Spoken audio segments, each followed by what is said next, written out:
Morning, Nathan. Morning. Ready for your word, Adarsh? Not really. Cantino, choke cherry, lampoonery. H-I-T-S. A. Epistogramma. That is correct. Jack smelt. That's correct. That is correct. That is correct. Thank you. Okay, here we go. I-O-N. It really is impressive. That is correct. That's what clay players do. What a performance.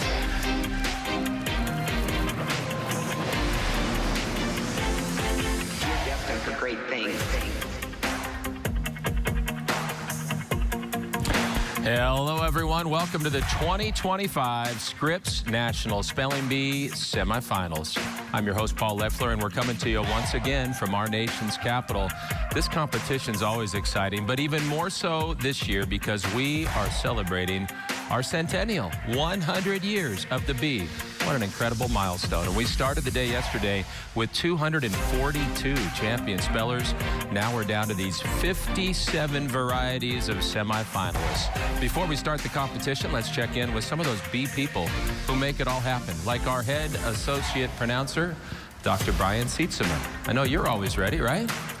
You know, I'm just eager to go right now. Can't wait to get started with these Centennial semifinals. Centennial semifinals. I might use that. Let's see if our associate pronouncer, Dr. Kevin Mock, is cleared for takeoff. Kevin, ready? I'm ready to go. I'm hoping that, these spellers have a lot of questions for me. Looking forward to it. I have a feeling they might. They might. Yeah, and over to one of our judges now, a former bee champion herself, Dr. Kavya Shivashankar. Kavya, you still remember what it was like to be one of those spellers up there? Absolutely. It's a lot of fun, but it can also be a lot of nerves. So spellers, make sure you take a really deep breath and enjoy your time up here. I was going to ask you how you handled it. I think you just told us. Okay, the goal here is to make it onto tomorrow's finals and then win the whole thing tomorrow night. We're going to start with the spelling round. Each speller gets a minute and a half. Then we move on to vocabulary when the spellers get 30 seconds. That goes by quickly. They'll have 30 seconds to pick a right choice. Get it right, you move on to more spelling. Get it wrong, and you will hear the sound of that dreaded bell we've all heard before. For that speller, the competition will be over. Make sense? I think you all know by now. So let's go back to the stage and our first speller of the semifinals. This is exciting. From Phoenix, Arizona, speller number 4, Isha Marapudi. Hi, Dr. Sietzema. Your word is Corasian. Corasian. Are there any alternate pronunciations? There's Corasian and Corasian. Corasian. May I have the definition, please? The wearing away of rocks and soil by the abrasive action of material moved along by wind, waves, streams, or glaciers, one of several processes of erosion. Corasian. May I have the language of origin? This word was formed from originally Latin parts. Does this come from the Latin com, meaning together? You're on the right track. Corasian. Are there any alternate pronunciations? There's Corasian and Corasian. Corasian. May I have the definition again, please? The wearing away of rocks and soil by the abrasive action of material moved along by wind, waves, streams, or glaciers, one of the several processes of erosion. Corasian. Can you repeat the word, please? Corasian, Corasian. Corasian, Corasian. One R or two? Corasian. C-O-R-R-A-S-I-O-N.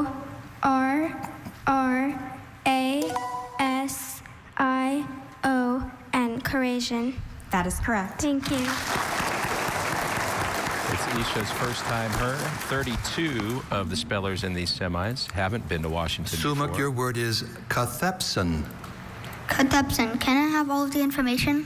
Cathepsin, also cathepsin, is a noun. This word is from a Greek part and a Latin-derived French part. It means any of a class of proteases present in most animal tissues, as in kidney, liver, and spleen, that catalyze the hydrolysis of proteins to polypeptides. This is used in biochemistry. A cathepsin is an enzyme that is involved in the breakdown of proteins within cells, sometimes resulting in damage or disease. Cathepsin. Are there any alternate pronunciations? There's cathepsin and cathepsin. Cathepsin. C-A-T-H-E-P-S-O-N. Cathepsin. Cathepsin is C-A-T-H-E-P-S-I-N.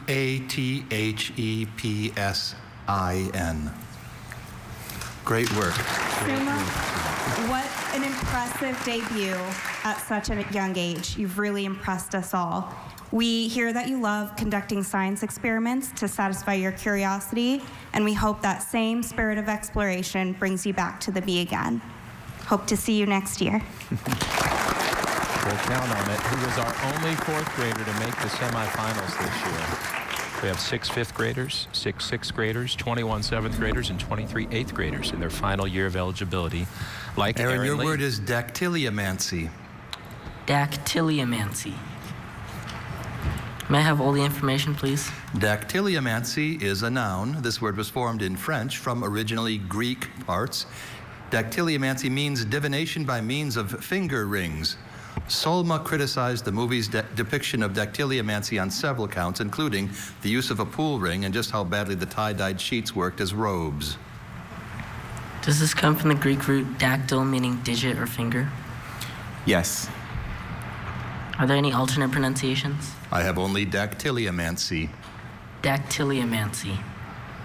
D-A-C-T-Y-L-I-O-M-A-N-C-Y.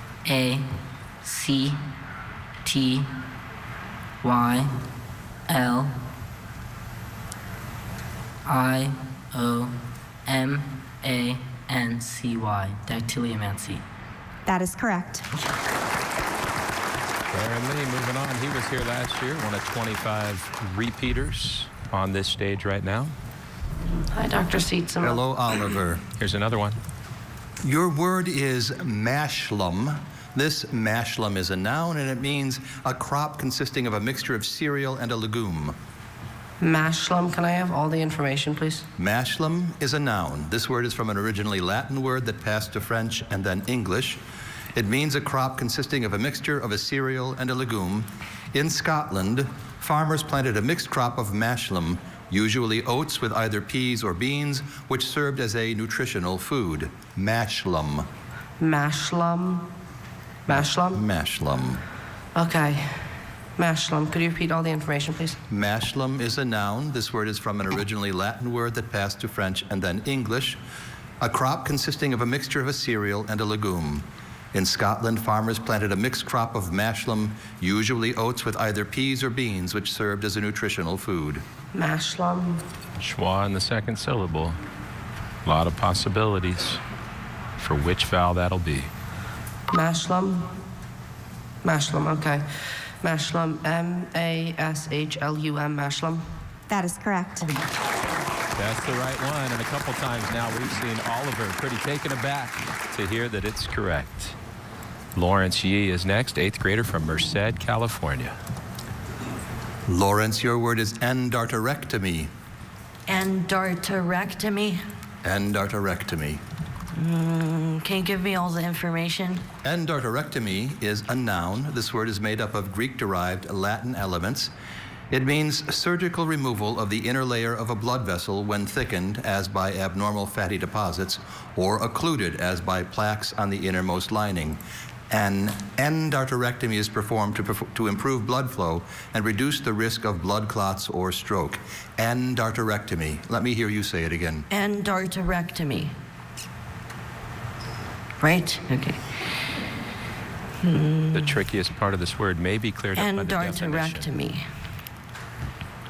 E-N-D-A-R-T-E-R-E-C-T-O-M-Y. Endarterectomy. That is correct. Got the core of the word artery, right? The heart of that word. And Lawrence Yee on to round 8. It's Ryan Sequeira from Granite Bay outside of Sacramento. Ryan, your word is cribellum. Cribellum. Can I have all the information, please? Cribellum is a noun. This word is from Latin. Cribellum means a special spinning organ having numerous fine perforations and situated in front of the ordinary spinning organs that is found only in spiders of certain families. Daintily, ceaselessly, the little orb weaver pulled silk from its cribellum and wove a delicate circular web between two saplings just off the forest trail. Cribellum. That first vowel is the tricky part here. Cribellum. C-R-E-B-E-L-L-U-M. Cribellum. Cribellum is C-R-I-B-E-L-L-U-M. Thank you. Ryan, congratulations on a fantastic first B performance. We've loved having you on stage and hope your journey not only brings you back to this national stage, but also to every Major League Baseball stadium, just as you hope. Congratulations again. Well, and maybe the Athletics playing in his hometown of Sacramento will invite him this week. Hint, hint, A's, get to it. Hannah Kuo is up next. She's from Southern California, Chino Hills. Hannah, your word is utile. May I have all the information? Utile can also be pronounced utele. It's a noun. This word is from two originally Greek parts. Utile means the condition of having a body made up of a constant number of cells, as in certain rotifers and some lower worms. In utile, mature organisms grow only by cell enlargement, not by cell division. Utile, utile.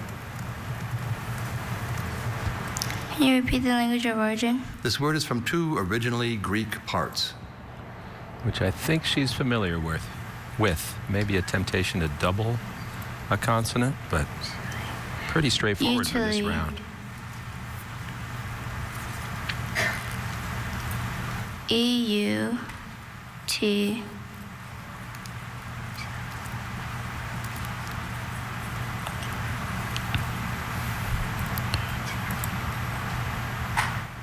E-L-Y, utile? That is correct.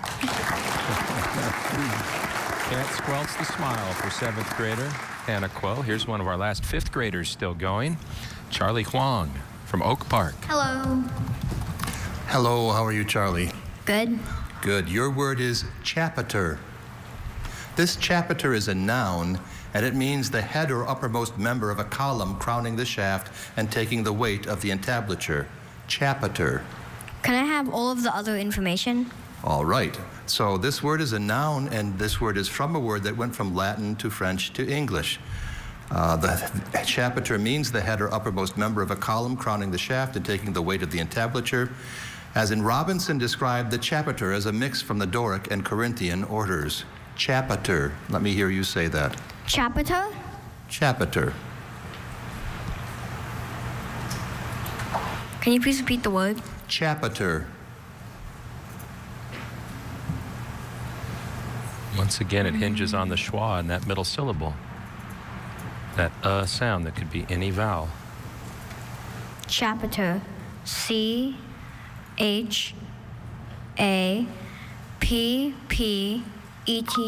Chapiter? Chapiter is C-H-A-P-I-T-E-R. Okay. Thank you. Charlie, what a great debut at your first B.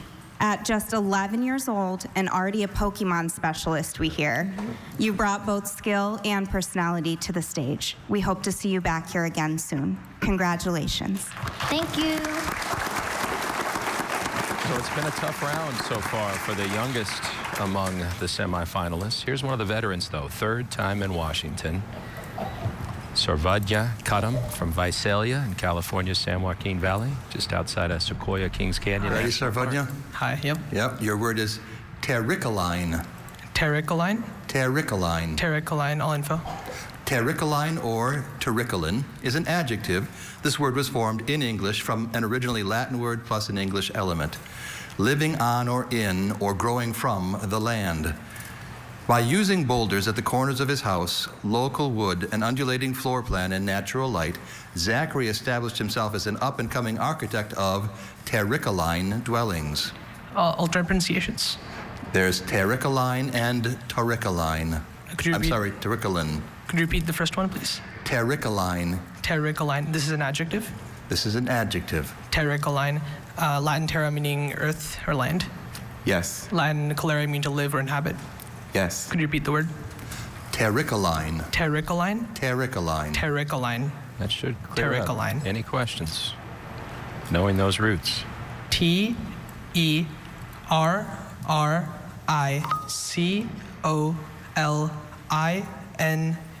Terricoline. That is correct. Casually requesting all info with his hands in his pockets is not something we would have seen 2 years ago when he first came here, but the comfort of experience helping Sarvadya. Now here's Vade Raju, 7th grader from Denver. Vade, your word is congrio. Congrio, may I have the definition, please? Congrio means a large Chilean cusk eel esteemed as food. Are there any alternate pronunciations? Only congrio. May I have all the information, please? Congrio is a noun. This word is from Spanish, which formed it from a Greek-derived Latin word. It means a large Chilean cusk eel esteemed as food. The congrio is used in a traditional Chilean soup so delicious that the poet Pablo Neruda once wrote an ode to it. Congrio. Could you repeat the word? Congrio.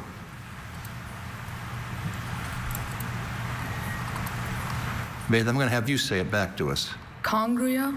Congrio. May I have the language origin? This word is from Spanish, which formed it from a Greek-derived Latin word.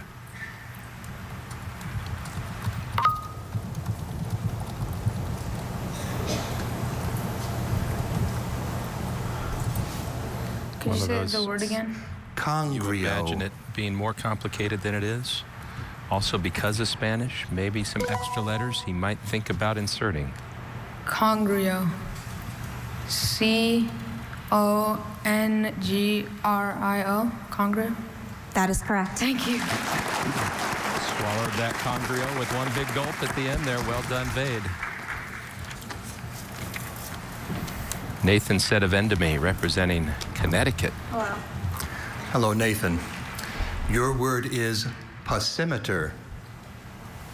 Okay, can I have all the information except the sentence? Pasimeter is a noun. This word is probably from parts that passed from Latin to French to English, plus an English element that passed from Greek to French. Pasimeter means a turnstile operated from inside a change booth that gives access to a public transportation area as a subway platform. The pasimeter was commonly used, especially in England, until it was replaced in the 1980s by the automatic ticket gate. Pasimeter. Does it come from the Greek metron, meaning a measure? Yes. Okay. And does it come from like the English pass, meaning to like succeed? I don't quite see that here. Let's have you say the word pasimeter. Pasimeter. Can I have the definition again? Pasimeter means a turnstile operated from inside a change booth that gives access to a public transportation area as a subway platform. What's the etymology? This word is probably from parts that passed from Latin to French to English, plus an English element that passed from Greek to French.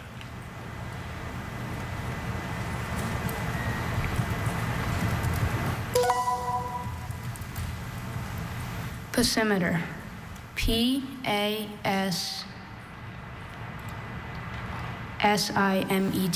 Pasimeter. That is correct. That was his first instinct, and he didn't allow the answer that he wasn't looking for to throw him off. If you're wondering, in order for the judges to say yes, or the pronouncers, it has to be the exact definition of the specific root. Good deep breaths, Wagner. Yes. Your word is obcuneate. Definition? Inversely shaped like a wedge. Does this word contain the Greek word arbor, meaning inward? I don't see that here, but I might listen to the etymology again. This word is made up of Latin elements. Does it contain the right word arbor, meaning inward? I don't... You may be on the right track, but I'm not sure I quite see that here. Does it contain the right word cune, meaning wedge? Yes. Obcuneate.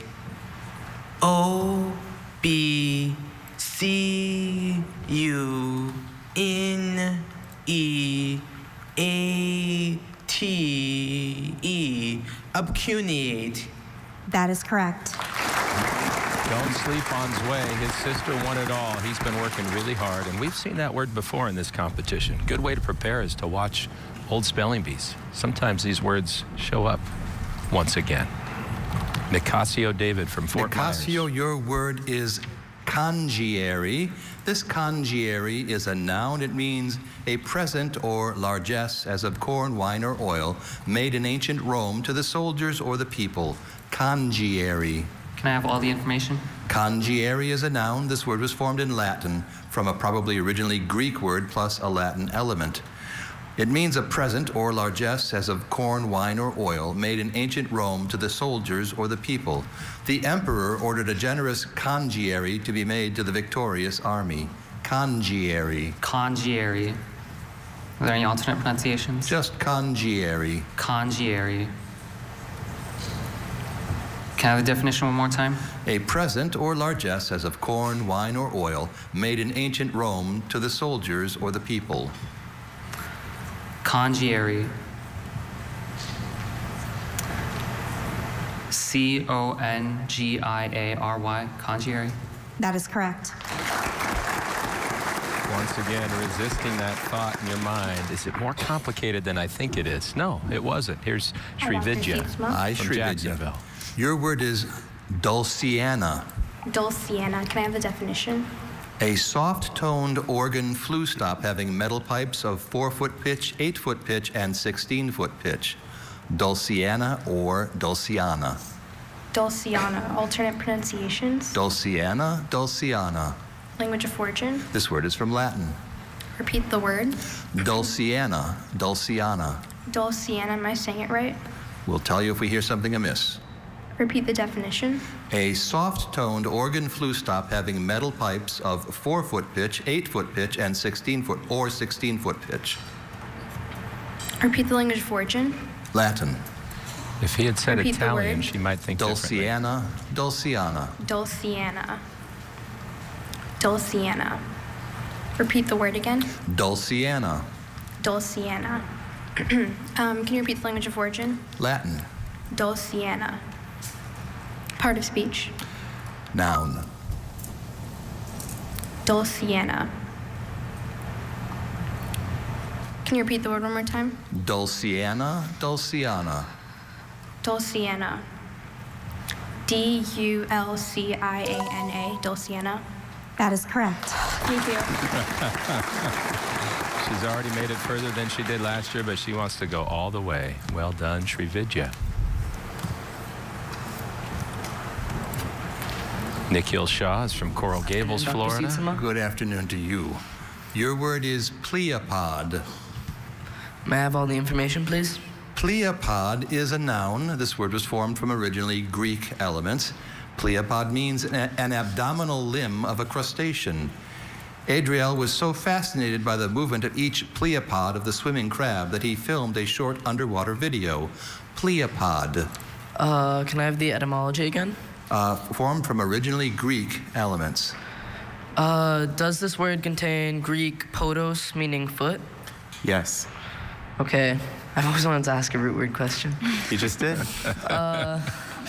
That's not the problem with this word. It's that Could connecting you repeat vowel. the word and definition again? Pleiopod means an abdominal limb of a crustacean. But knowing it's from Greek could help lead him in the right Okay, here direction. goes. Pleiopod. Okay, one more time. Pleiopod. Okay. So continuing from there. L-E-O-P-O-D. Pleiopod. That is correct. Thank you.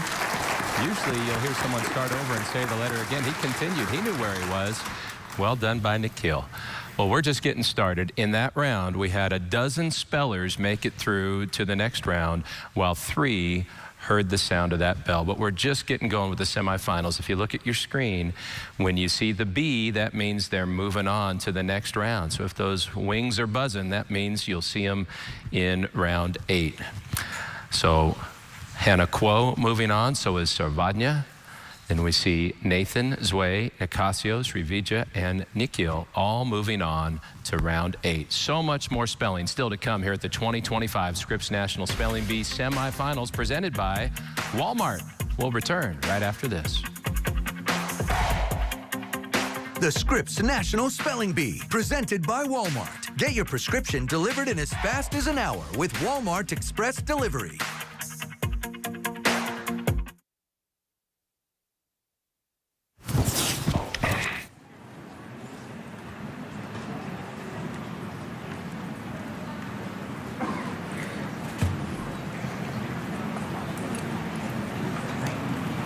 Here we go, ladies and gentlemen. In 10 seconds, we're back. 9, 8.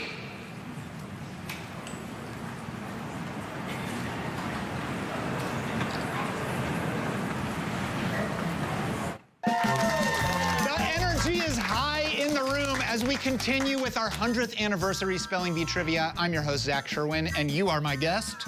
I'm Aurora Spisak from Centennial, Ohio.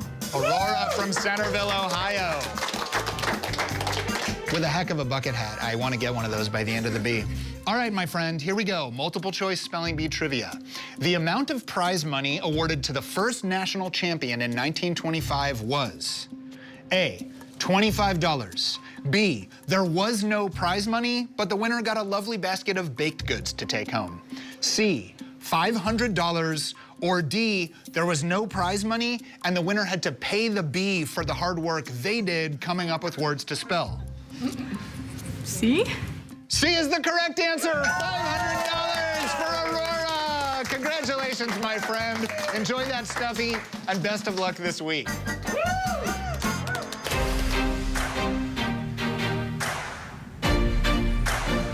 Welcome back, everybody, to the 2025 Scripps National Spelling Bee Semifinals. That was a nice bucket hat, but maybe we can make a gut bucket hat. That's a word we learned today. It's a musical instrument. Look it up.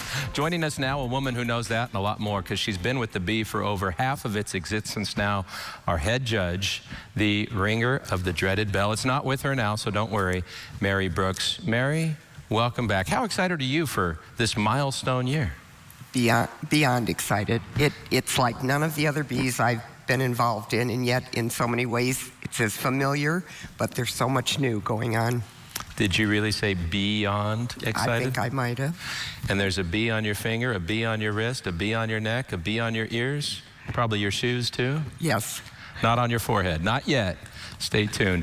Something new this year, though, in celebration of the 100th year of the bee, we have the Bee Leave program created in collaboration with the Scripps Howard Fund. The idea is to help increase access to this program at every level. You know, 11 million spellers participated.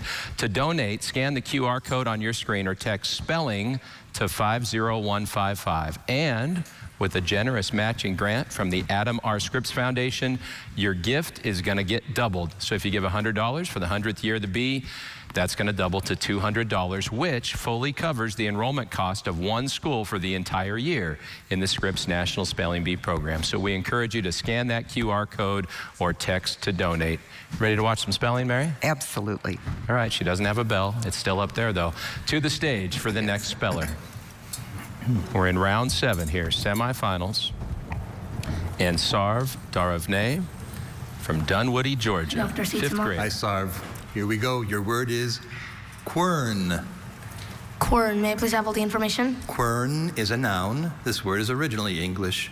Quern means a simple mill for grinding grain consisting of 2 circular stones, with the upper one being turned by hand. The Tibetan villager used a quern to grind wheat into flour. Quern. Can I have the origin again, please? English. Quern, I want to hear you say it one more time. quern. Quern, yes. Can you say it one more time? Quern. Quern. Okay. Quern. Q-U-E-R-N. Quern. That is correct. Thank you. You could use a quern to grind corn, or his last word that he got on stage, kasha. Funny how that works.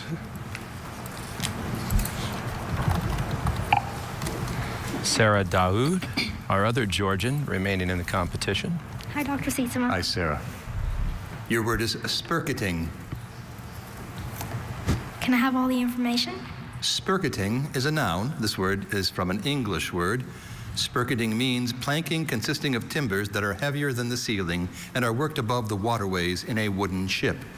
The spurketing on the old ship was made of a different wood than the rest of the hull. Spurketing. Can you say it again? Spurketing. Spurketing. That first vowel could be a lot of different things. Can I have the origin? It is from an English word. Can I have the definition again? Spurketing means planking consisting of timbers that are heavier than the ceiling and are worked above the waterways in a wooden ship. Can you say it again? Spurketing.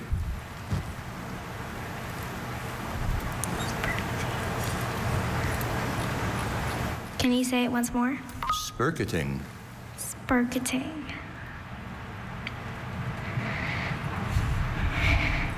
Spurketing. S-P...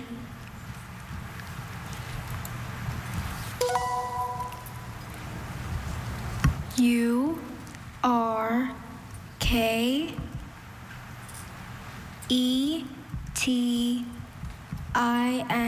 Spurketing. Spurketing is S-P-I-R-K-E-T-I-N-G.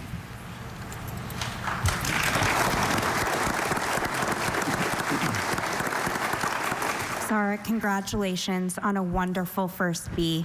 Your creativity shines not only through drawing, painting, and songwriting we hear, but in your performance here today. And we hope to see you back on stage next year. Congratulations. What's really tough about that word is S-P-U-R-K-E-T is actually one of the old spellings a couple hundred years ago that they used for that space between the floor timbers of a ship. Time machines can help sometimes. Let's see what Beatrice gets. Hi, Beatrice. Your word is euhemerism. Okay. Can I have information, please? Euhemerism, also euhemerism, is a noun. This word is from a Greek name. It means interpretation of myths as traditional accounts of historical persons and events.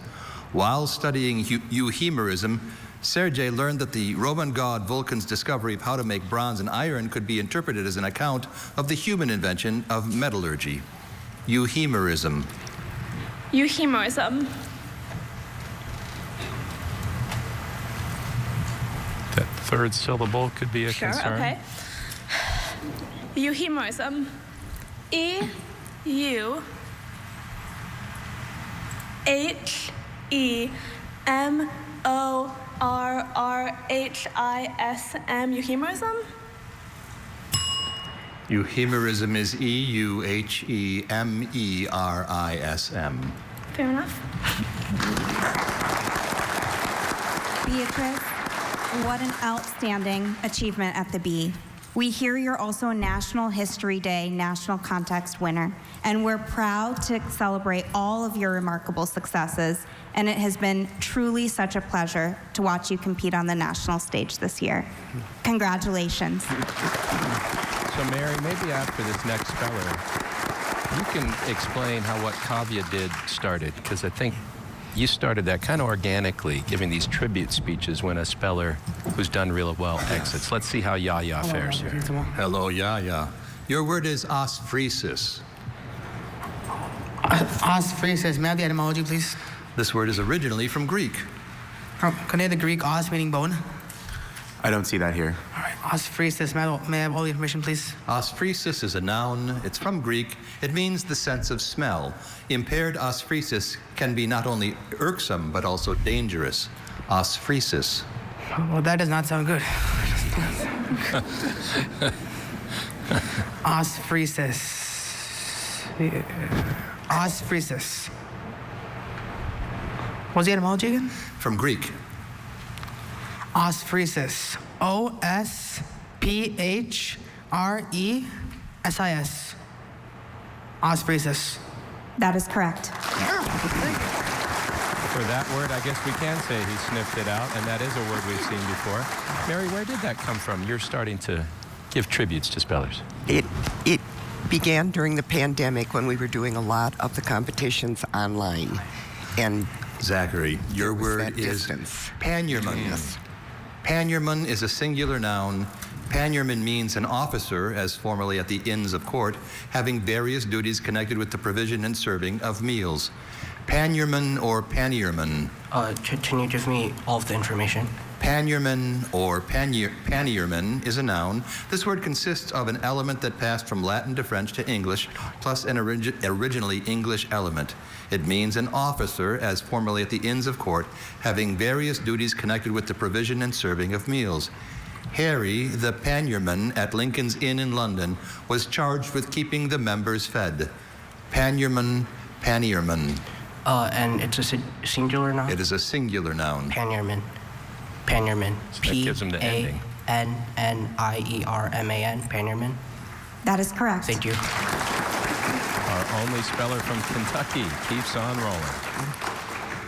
Mary, I guess that's something good that came out of the pandemic, because I think people have looked forward now to what you're going to say about someone in the finals. Yes. Lauren, hi. Your word is QBEB. Can I have all the information? QBEB is a noun. This word is from a word that went from Arabic to Latin to French. QBEB means the dried, unripe, nearly full-grown fruit of the Java pepper, which is crushed and smoked to treat congestion, and from which there is prepared an oleoresin formerly used medicinally. QBEB was a valuable spice in Europe during the Middle Ages. QBEB. Can I have like all the, can I have alternate pronunciation? There's only QBEB. I want to hear you say it now. QBEB? QBEB.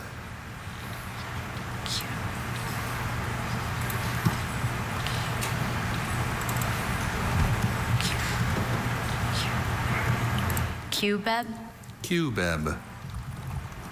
What's the origin? This a word that went from Arabic to Latin to French.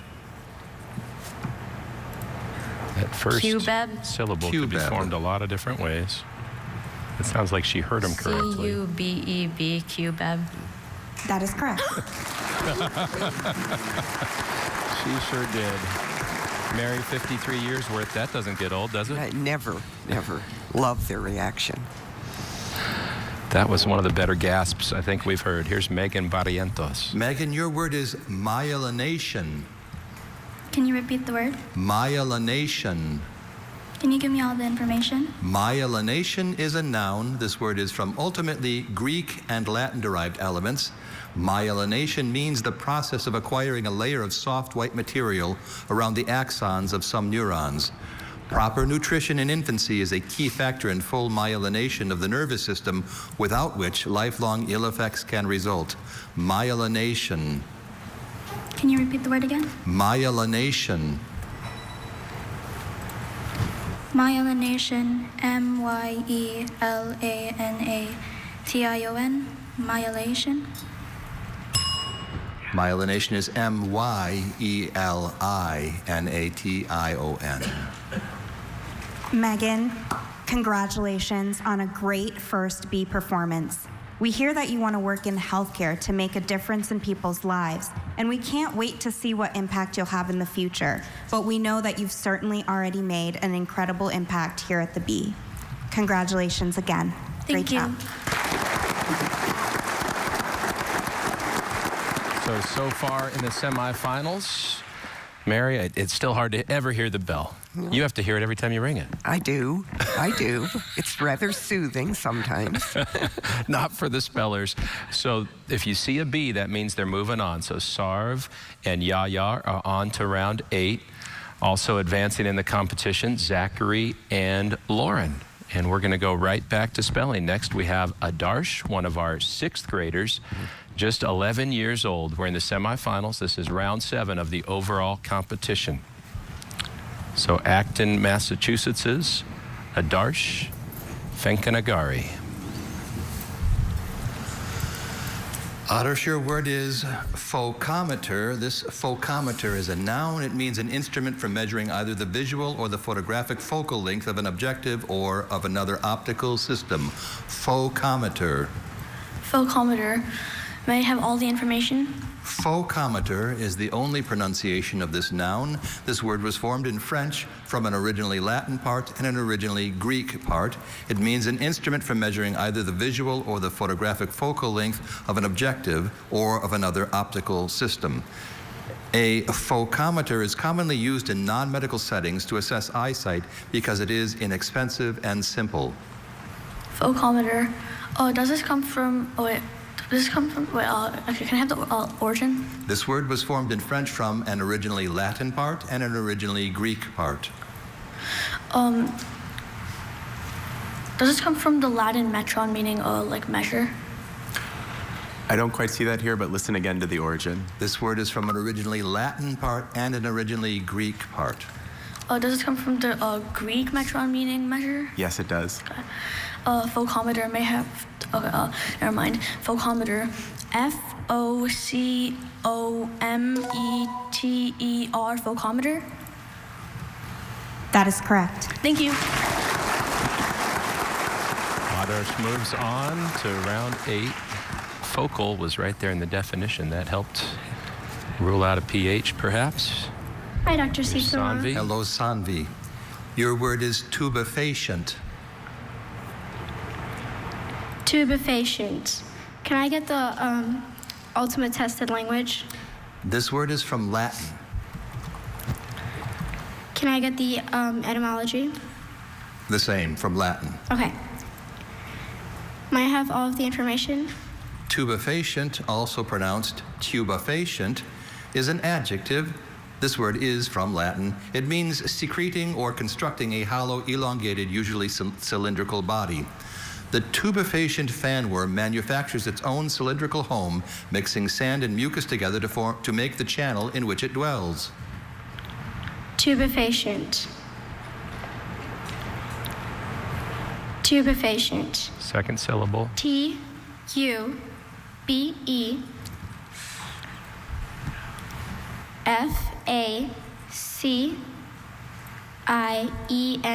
Tubefacient.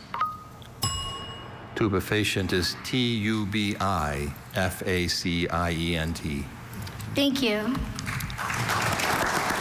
Another schwa, another ring of the bell. Sanvi, congratulations on an incredible performance.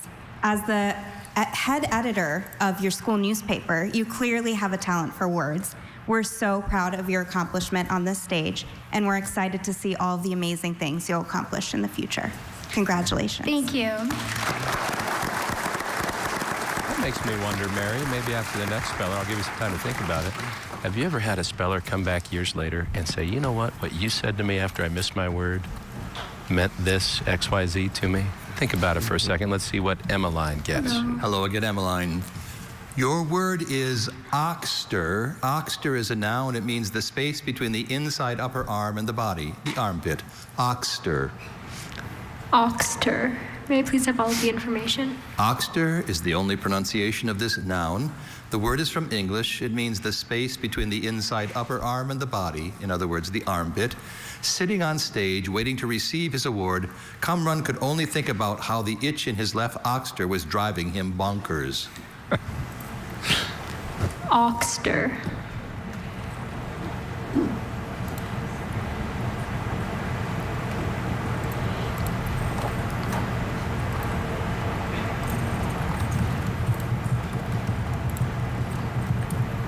Oxter.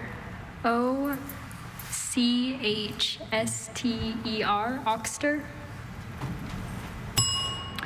Oxter is O-X-T-E-R. Thank you. If you follow the lineage of that word far enough, you would find her spelling, but that was centuries ago in Old High German. Congratulations on your outstanding debut at your very first B. Your focus and skill truly stood out, and your fluency in Spanish adds such a wonderful dimension to your love of language.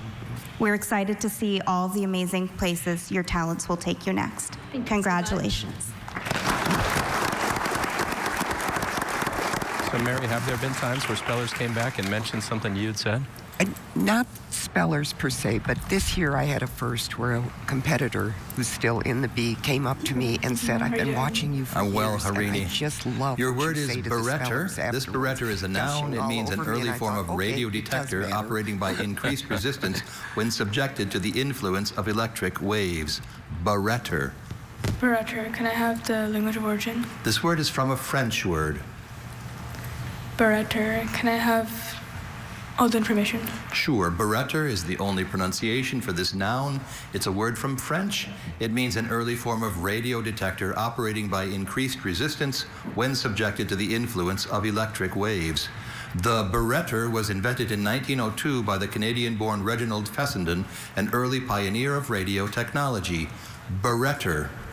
This has a trifecta, Barretter. a schwa, and two consonants Can you that could repeat the be English single or version? double. This is from a French word. Barretter. Barretter. B. Wait. Can I start again? Start again. Barretter. B-A-R-R-E-T-T-E-R. Barretter. That is correct. Thank you. Well done, Harini. Outside of Faison, last year's runner-up, she's the highest finishing returner from 2024.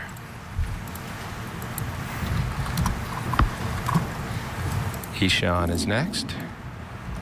Sixth grader from Jersey City. Hi, Ishan. Your word is dyneric. This dyneric is an adjective meaning of or relating to the interface between two mutually immiscible liquids, as oil and water, contained in the same vessel.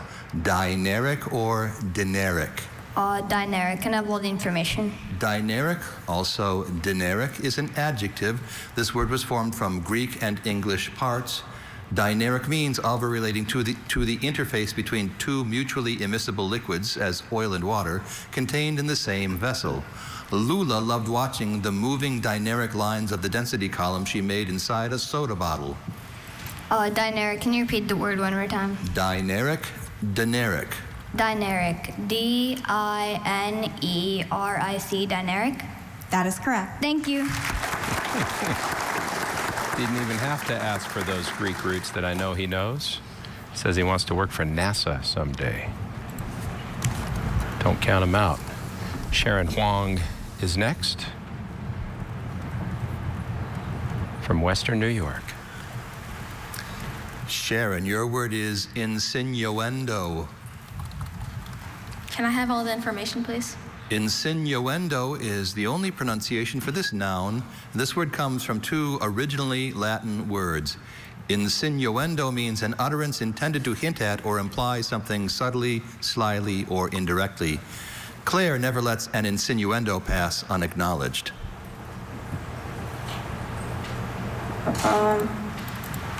Insinuendo. Insinuendo. Can you repeat everything again? Insinuendo is a noun. This word comes from two originally Latin words. It means an utterance intended to hint at or imply something subtly, slyly, or indirectly. Claire never lets an insinuendo pass unacknowledged. Insinuendo.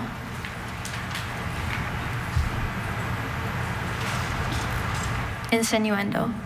I-N.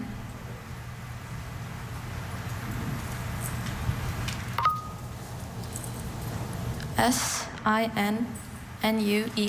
Insinuendo.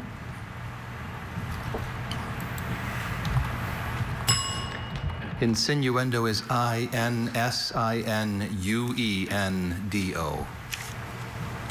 Oh. Sharon, what a beautiful debut at your very first B. Your grace and focus, no doubt from all those years of ballet, shone through on stage. Even though this is your last year with us, we hope that you carry your love of words with you wherever you go. Congratulations. Thank you. That's another one of those portmanteaus, literally a combination of insinuation and innuendo. Innuendo has two ends together, but that word didn't keep that nature. Brian, your word is diplosphene. Diplosphene. May I have the definition? A median wedge-shaped posterior process on the neural arch of the vertebrae of certain extinct reptiles. And may I have the language of origin? This word is from originally Greek elements. Okay. Diplosphene. Can you repeat the word? Diplosphene. Does this come from the Greek root sphene, meaning wedge? Yes. Okay. Can you repeat the word? Diplosphene. Diplosphene. And can you repeat the definition? A median wedge-shaped posterior process on the neural arch of the vertebrae of certain extinct reptiles. Diplosphene. Can you repeat the word? Diplosphene. Hey, diplosphene. Are there any alternate pronunciations? Just diplosphene. Okay, and can you repeat the word one more time? Diplosphene. Diplosphene. D-I-P-L-O-S-P-H-E-N-E.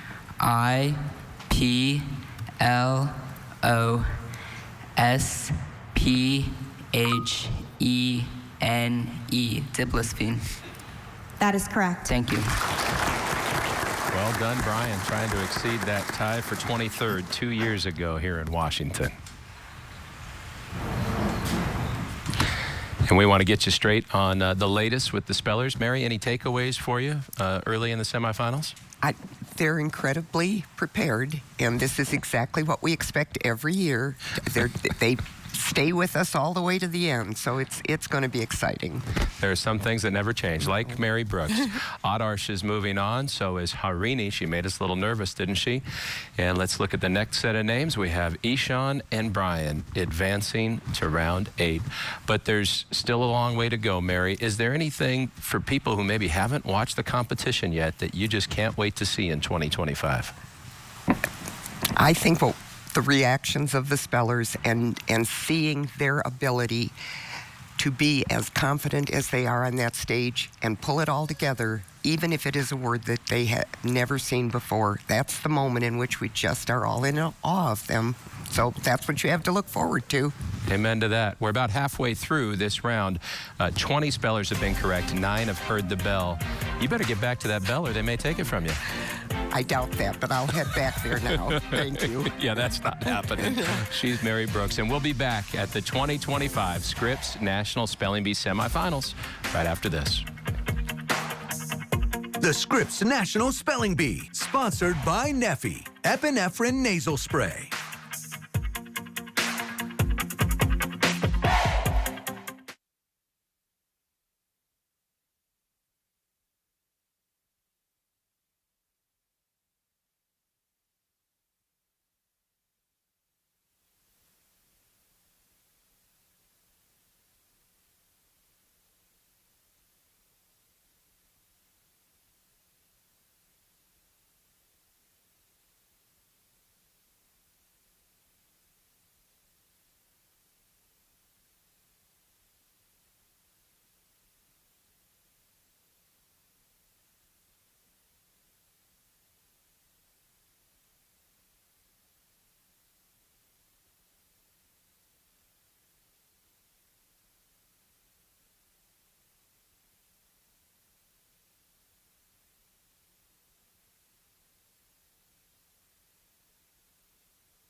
Welcome back to the 2025 Scripps National Spelling Bee Semifinals.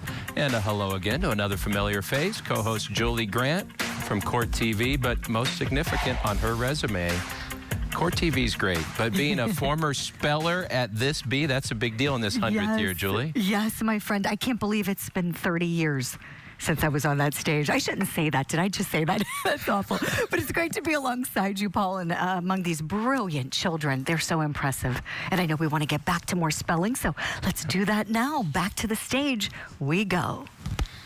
And to make you feel better, it's been 35 for me. So.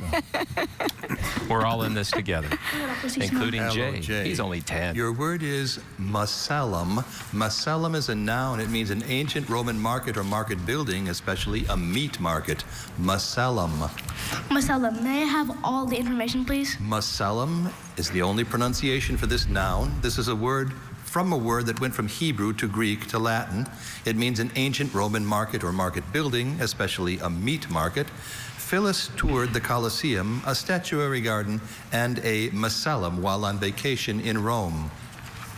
Macellum, can you say the word again? Macellum. And what's the origin again? The origin is, this word is from a word that went from Hebrew to Greek to Latin. Okay, macellum. M-A-C-E-L-L-U-M, macellum? That is correct. Thank you so much. No trouble from the schwa. Our youngest remaining competitor still going. Hello, Dr. Sietsema. Hello, how are you doing, Such? I'm doing well. How are you? I'm not too bad. I'm ready to give you your word, which is allophonic. Can you repeat that? Allophonic. Allophonic. Can I have all the information, please? Allophonic is the only pronunciation of this adjective. This word is from originally Greek elements. It means produced from a mosaic cellular mass composed of cells integrated from two or more genetically different embryos. Because allophonic mice derive equally from two different genotypes, they are valuable tools in genetics research. Allophonic. Allophonic. Does this come from the Greek phen, meaning mind? I don't quite see that here. Okay. Can you repeat the definition? Produced from a mosaic cellular mass composed of cells integrated from two or more genetically different embryos. Allophonic. Can you repeat the language of origin? This word is from originally Greek elements. Allophonic. Allophonic. I don't know if he's saying it correctly. A L O P H E N I C. Allophonic. Allophonic is ALLOPHENIC. Thank you.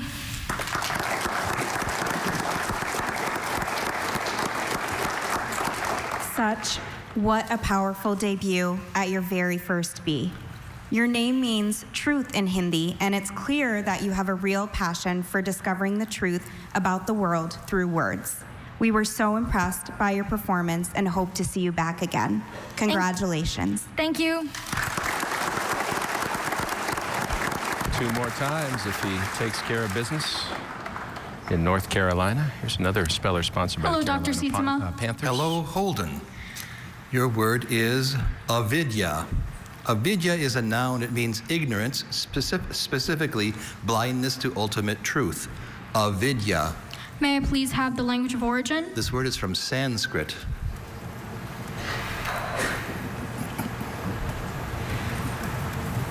Could you repeat the word? Avidya. Are there any alternate pronunciations? There's just avidya. Could you use it in a sentence, please? In Buddhist philosophy, avidya is the first of the 12 links in the chain that binds living creatures to suffering. I want to hear you say it again. Avidya. Could you repeat the definition? Ignorance, specifically blindness to ultimate truth.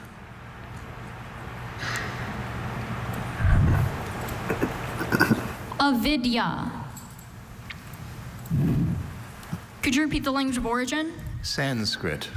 Avidya. A-V-I-D-Y-A.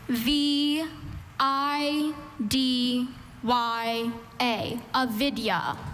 That is correct. Thank you. Boy, Paul, I'm going to have to remember that word and take it back to Queer TV. Good one. And no avidya evident yet. Hello, Aishwarya. Your word is symbranchia. Symbranchia. Can I have the language of origin, please? This word comes from parts that went from Greek to Latin. Symbranchia. Does this come from the Greek syn, meaning together? Yes.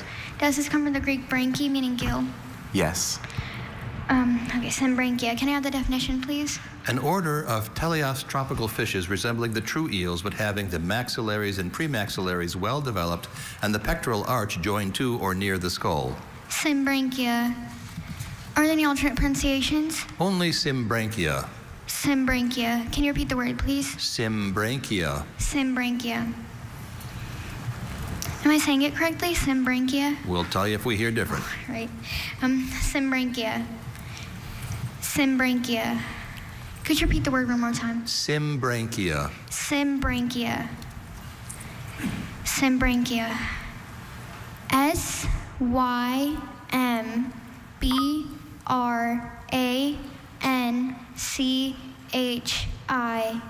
Symbranchia. That is correct. Thank you. She identified those roots. Pretty easy. I'm interested, Julie, how that moment waiting for the bell or no bell, how that compares to the courtroom in a verdict. Your word is spinerular. Attention like these spellers do. Spinerular? Spinerular. Spinerular. Can I have the definition? Of or relating to one of many small tubes on the spinning organs of spiders for discharging the secretions of the silk glands. Can I have the language of origin? This word was formed from English and Latin-derived English parts. Are there any alternate pronunciations? There's spinerular, there's spinerular, spinnerular, and spinnerular. Ooh, those last Spinerular? two pronunciations. Spinerular. Can you repeat the definition? Of or relating to one of many small tubes on the spinning organs of spiders for discharging the secretion of the silk glands. And that definition. Can you repeat the language of origin? This word was formed from English and Latin-derived English parts. Can help her decide Can you one repeat and the or part two. of speech? Adjective. Can you say it again?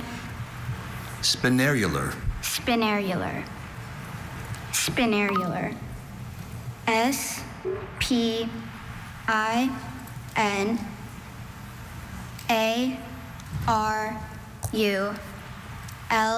S-P-I-N-A-R-U-L-A-R. Spinerular? Spinerular is S-P-I-N-N-E-R-U-L-A-R. Great performance by our coach. She should be very proud. Cushy, what an impressive debut at your very first B. You've been lighting up the stage since age 4 with your Bollywood performances, we hear, and you've brought that same confidence and spark to the B this week. At just 12, you've shown you're already a natural under the spotlight. Great job. Thank you. These words are so challenging, Paul. They really are. And you can psych yourself out. Imagine so many possibilities. This young man's been really confident, though. Hi, Chilaka. Chilaka. Your word is primiparous. Primiparous. Primiparous. Can you repeat the word? Primiparous. Primiparous. Primiparous. Can you repeat the word one more time for me? Primiparous. Primiparous. May I have all the information, please? Primiparous is an adjective. This word is from Latin. Primiparous means bearing young for the first time. Dr. Myers studied the differences in birth rate between primiparous and multiparous crabs. Primiparous. Primiparous. Schwa on the Does this third come syllable. from Greek prime meaning first? Can you listen again to the language of origin? This word is from Latin. Latin prime is meaning first? It does. No, you said the word was primiparous? Primiparous. Primiparous.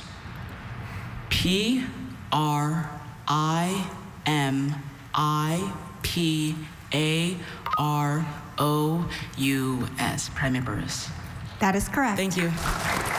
Chilaka Ugobi. Julie, he's been as impressive as any speller. If you just look at what's happened on stage, he has owned every single word. Sure has. And wow, so sharply dressed, too. Love the tie, the cufflinks. Comes Zach Yeager. He was here last year. Zach, your word is penicillate. Penicillate? May I please have all the information? Penicillate, also pronounced penicillate, is an adjective. This word is probably from Latin. It means furnished with a tuft of fine hairs, ending in a tuft of hairs like a camel's hair brush. Etta was fascinated by the penicillate caterpillar on the tree. Penicillate, penicillate. Penicillate.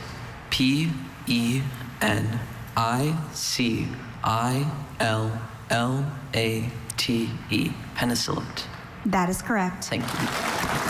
Zach is sponsored by the Akron Beacon Journal, which has sponsored a speller ever since year 1 in 1925. Oh, that's fantastic. A great paper. It is. Rujva. from Liberty Rujva, your Township. word is notitia. Notitia. Can I have all the information? Notitia, also notitia, is a noun. This word is from Latin. It means a list or register, especially of ecclesiastical sees or districts. The bishop's secretary consulted the notitia to make sure his Christmas letters were going to the correct addresses. Notitia, notitia. Notitia. Can I have the origin again? Latin.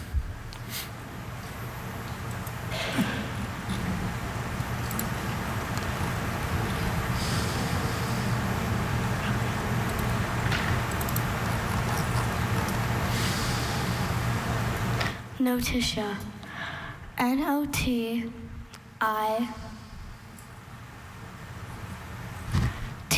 Notitia. That is correct. Thank you. You could just see her contemplating putting a C there, couldn't you? Right, she was counting the letters. You're right. We could see Looked that. like she Paul. spelled it in her mind both ways. Said Yes. the T looks better. Let's go with that. Mm-hmm. Here's Good another choice. four-timer. Avinav.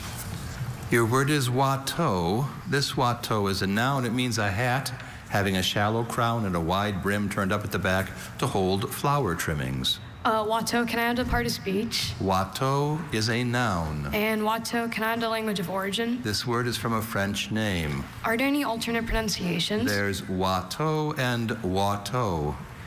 Can you repeat the word one more time, please? Watteau, Watteau. Watteau. Can you just repeat it one more last time? Watteau, Watteau. Watteau. Watteau. W-A-T-T-E-A-U.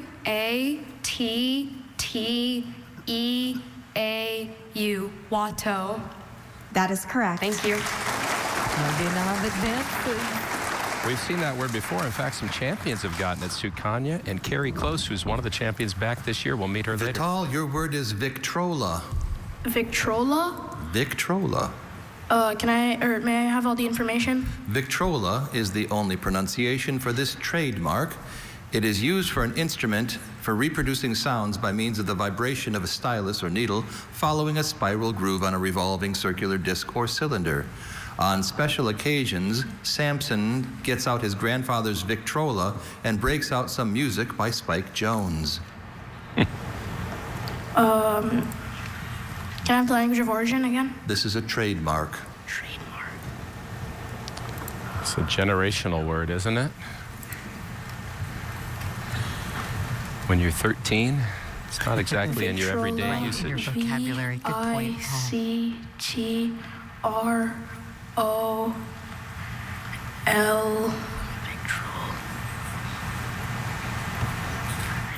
Victrola. That is correct. And the look of relief. Oh, and his proud family. Thought he might almost fall all the way over there. He was so relieved.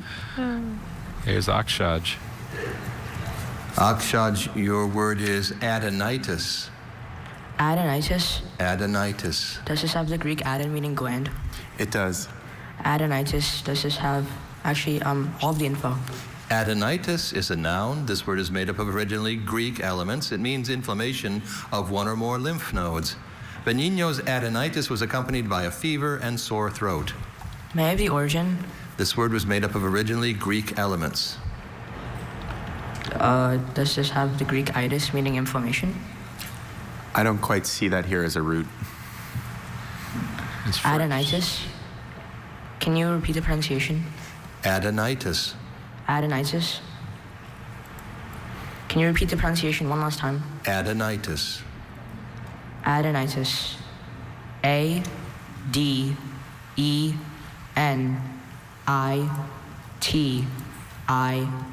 Adenitis. That is correct. Any concern about the schwa was cured when he knew that root for gland. Told him it was an E there. This young man's been impressive as well. Fifth grader, Jaden Jang. Jaden, your word is cassowary. Can I have all of the information? Cassowary is a noun. This word is from Malay. It means any of several large birds of New Guinea, Australia, the Aru Islands, and the Ceram, closely related to the emu and having the claw of the inner toe elongated, a horny casque on the head, wattles on the neck, slender hair-like feathers of dark color, and wing quills reduced to a few stout barbless shafts. Cassowary. The cassowary can be dangerous if provoked. Can I have the language of origin again? This is from Malay. The definition again? any of several large birds of New Guinea, Australia, and the Aru Islands and Ceram, closely related to the emu and having the claw of the inner toe elongated, a horny casque on the head, wattles on the neck, slender hair like feathers of dark color, and wing quills reduced to a few stout barbless shafts. Cassowary. Cassoary. Cassowary. Cassowary is Cassowary.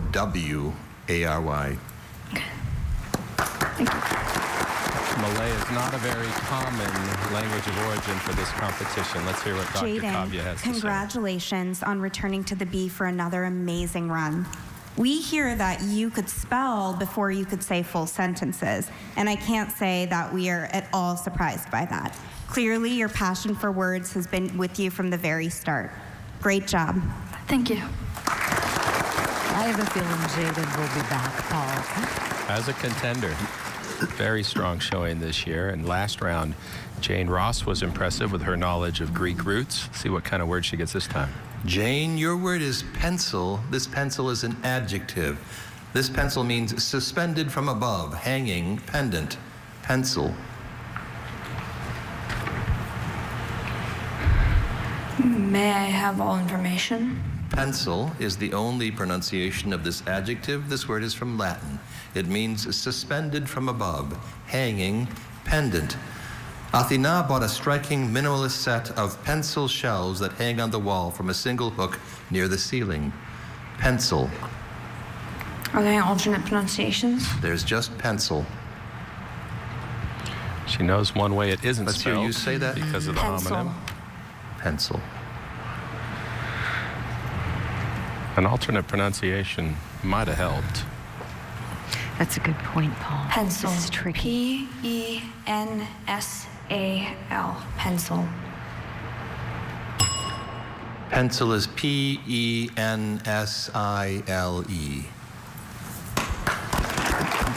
Very good effort by her. That was fun. Jane, congratulations on competing again this year after your debut in 2022.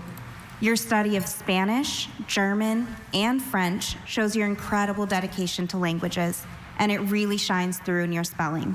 Keep nurturing your love of words. We can't wait to see all the amazing places it will take you. Congrats again. Thank you. Jane should go back to Pittsburgh Pride, the Pittsburgh Post-Gazette. Excellent paper, her sponsor.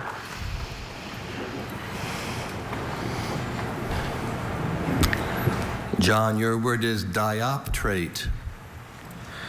Can I get the definition of the word? Dioptrate means divided by a transverse line or septum. It's used of the compound eyes of certain insects, such as water beetles, and of ocelli on the wings of certain moths and butterflies. Dioptrate, dioptrate. Dioptrate. D-I-O-P-T-R-A-T-E. Dioptrate. That is correct. Nice job, John. Oh, proud dad there. Are those emotions coming back to you yet, Julie? They are. The nerves you have up on that stage. It's like nothing else, isn't it? The elation is great. It's still so hard to hear the bell ring, especially when you know they might have gotten the word before, the word after. That's the spelling bee. So let's review where we are. We started the semifinals with 57. Remember that? We've had 30 get it right. 13 have been eliminated. Again, every place you see a B on your screen, that means that speller is advancing. So Jay, Holden moving on. We saw Chilaka, Zach, Rujva, Avinav, and Vital all advancing to round 8. Plus Akshaj and just now John. Long way to go. They have done an outstanding job. These children are also impressive, making their families so proud. And we've got much more exciting wordplay to come here at the Scripps National Spelling Bee. This is the semifinals in our nation's capital and the 100th year anniversary. Stay with us. We're going to be right back after this.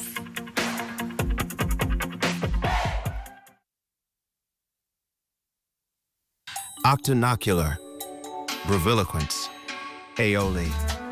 On the occasion of the 100th anniversary of the Scripps National Spelling Bee, a hearty congratulations to all the spellers who have exhibited extraordinary orthographic prowess and etymological rigor.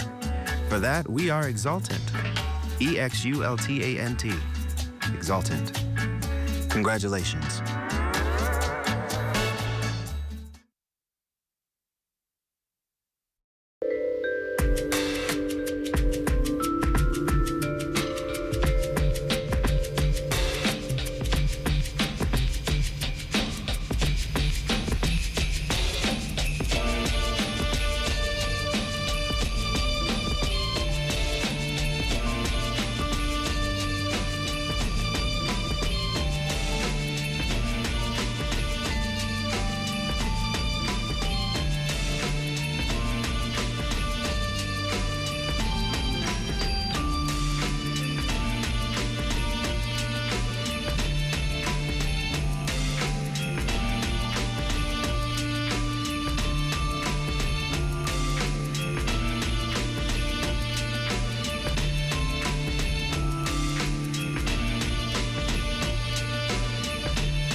This is a 4-wall carpeted room on Thursday night.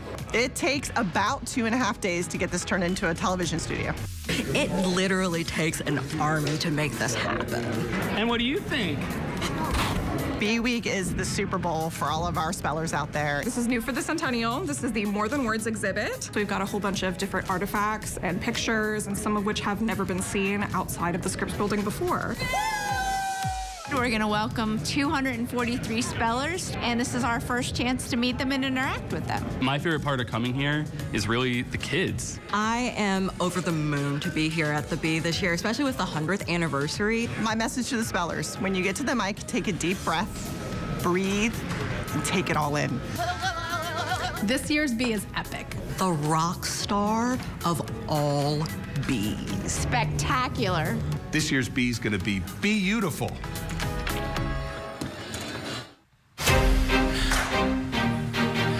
It already is beautiful, and it's going to get even better. Welcome back to the 2025 Scripps National Spelling Bee semifinals. We're counting down to knowing who our finalists are going to be. But before we continue on stage, a little bit of bee business here. I want you to say hello to Philanthropy Manager at the Scripps Howard Fund, Patrice Pennington. Welcome, Patrice. Have you been to the Nationals before? This is actually my very first spelling bee, and I'm also very excited to be here. It's been quite the celebration and ordeal to be here and take it all in. What was your first reaction when you walked in this room? Wow. Wow. Just to the set and to the number of people here and just the kindness and joy that I've witnessed also has been very inspirational. And that collaborative spirit extends to you at home because you can scan that QR code or text spelling to 50155 and donate to the Believe program. Yeah. Tell us more about that, Patrice. Yeah, so the Believe Fund is really established to help make the National Spelling Bee even more accessible to students all across the country, especially those that are in schools that maybe don't have as many resources. And so this program will help those schools that are Title I schools. This first year will work with Teach for America specifically in order to get more students access to the National Spelling Bee. When you light that little spark, you never know what it's going to turn into. Thanks for sharing a little bit. Hang out. Let's watch some spelling together. We've got, I think, 14 more spellers to go in round 7. So let's get the next one on stage. This is going to be Swatonk Bangaroo from Piney Flats, Tennessee, 5th grader. Hello, Swatonk. Your word is gyrencephalate. I have the definition. Having the surface of the brain convoluted. It's used of higher mammals. Gyrencephalate. May I have all the information? Gyrencephalate, also pronounced gyrencephalate, is an adjective. This word was formed from a part that passed from Greek to Latin to French to Latin, a Greek-derived Latin part, and an English element. It means having the surface of the brain convoluted. If you were as gyrencephalate as I, you might understand what a devastating remark this is, taunted Brandon haughtily. Let's hear you say it again. Gyrencephalate. Gyrencephalate. May I have the origin again? This word was formed from a part that passed from Greek to Latin to French to Latin, a Greek-derived Latin part, and an English element. Okay.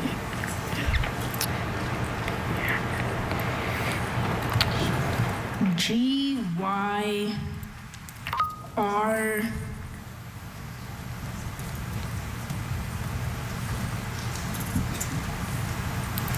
A-N-C-E-P-H-A-L-A-T-E.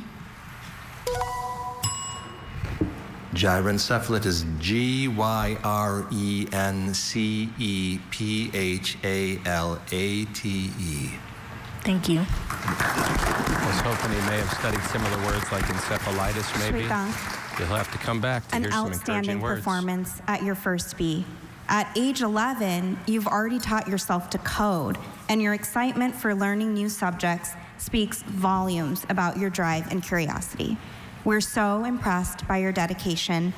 Keep reaching for new challenges, and we hope to see you back here again. Congratulations. It's been a tough round for our younger competitors. Our 4th grader heard the bell, and now 4 of the 6 5th graders have gone out this round. Here's a 7th grader, Vidula Kalathur. Hello. Hello, Vidula. Your word is Hirundin. Can I have all the information, please? Hirundin, also hirundine or hirundine, is an adjective. This word is from a Latin word plus an English element. Hirundin means of, relating to, or resembling the swallow. The hirundin population in near equatorial countries rises sharply when autumn returns to the northern hemisphere. Can I have the definition and origin again, please? So this word is from a Latin word plus an English element, and it means of, relating to, or resembling the swallow. Hirundin. H-I-R-U-N-D-I-N-E.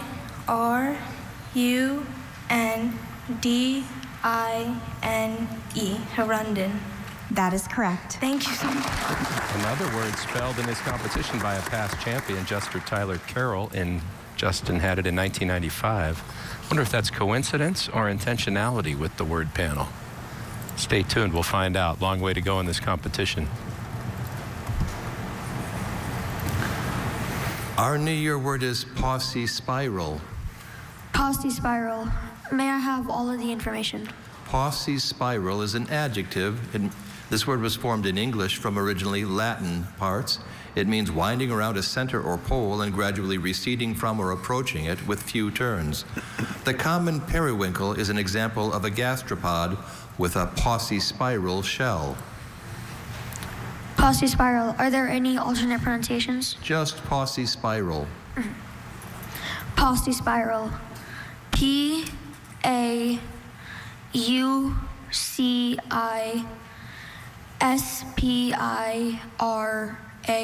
Posse spiral.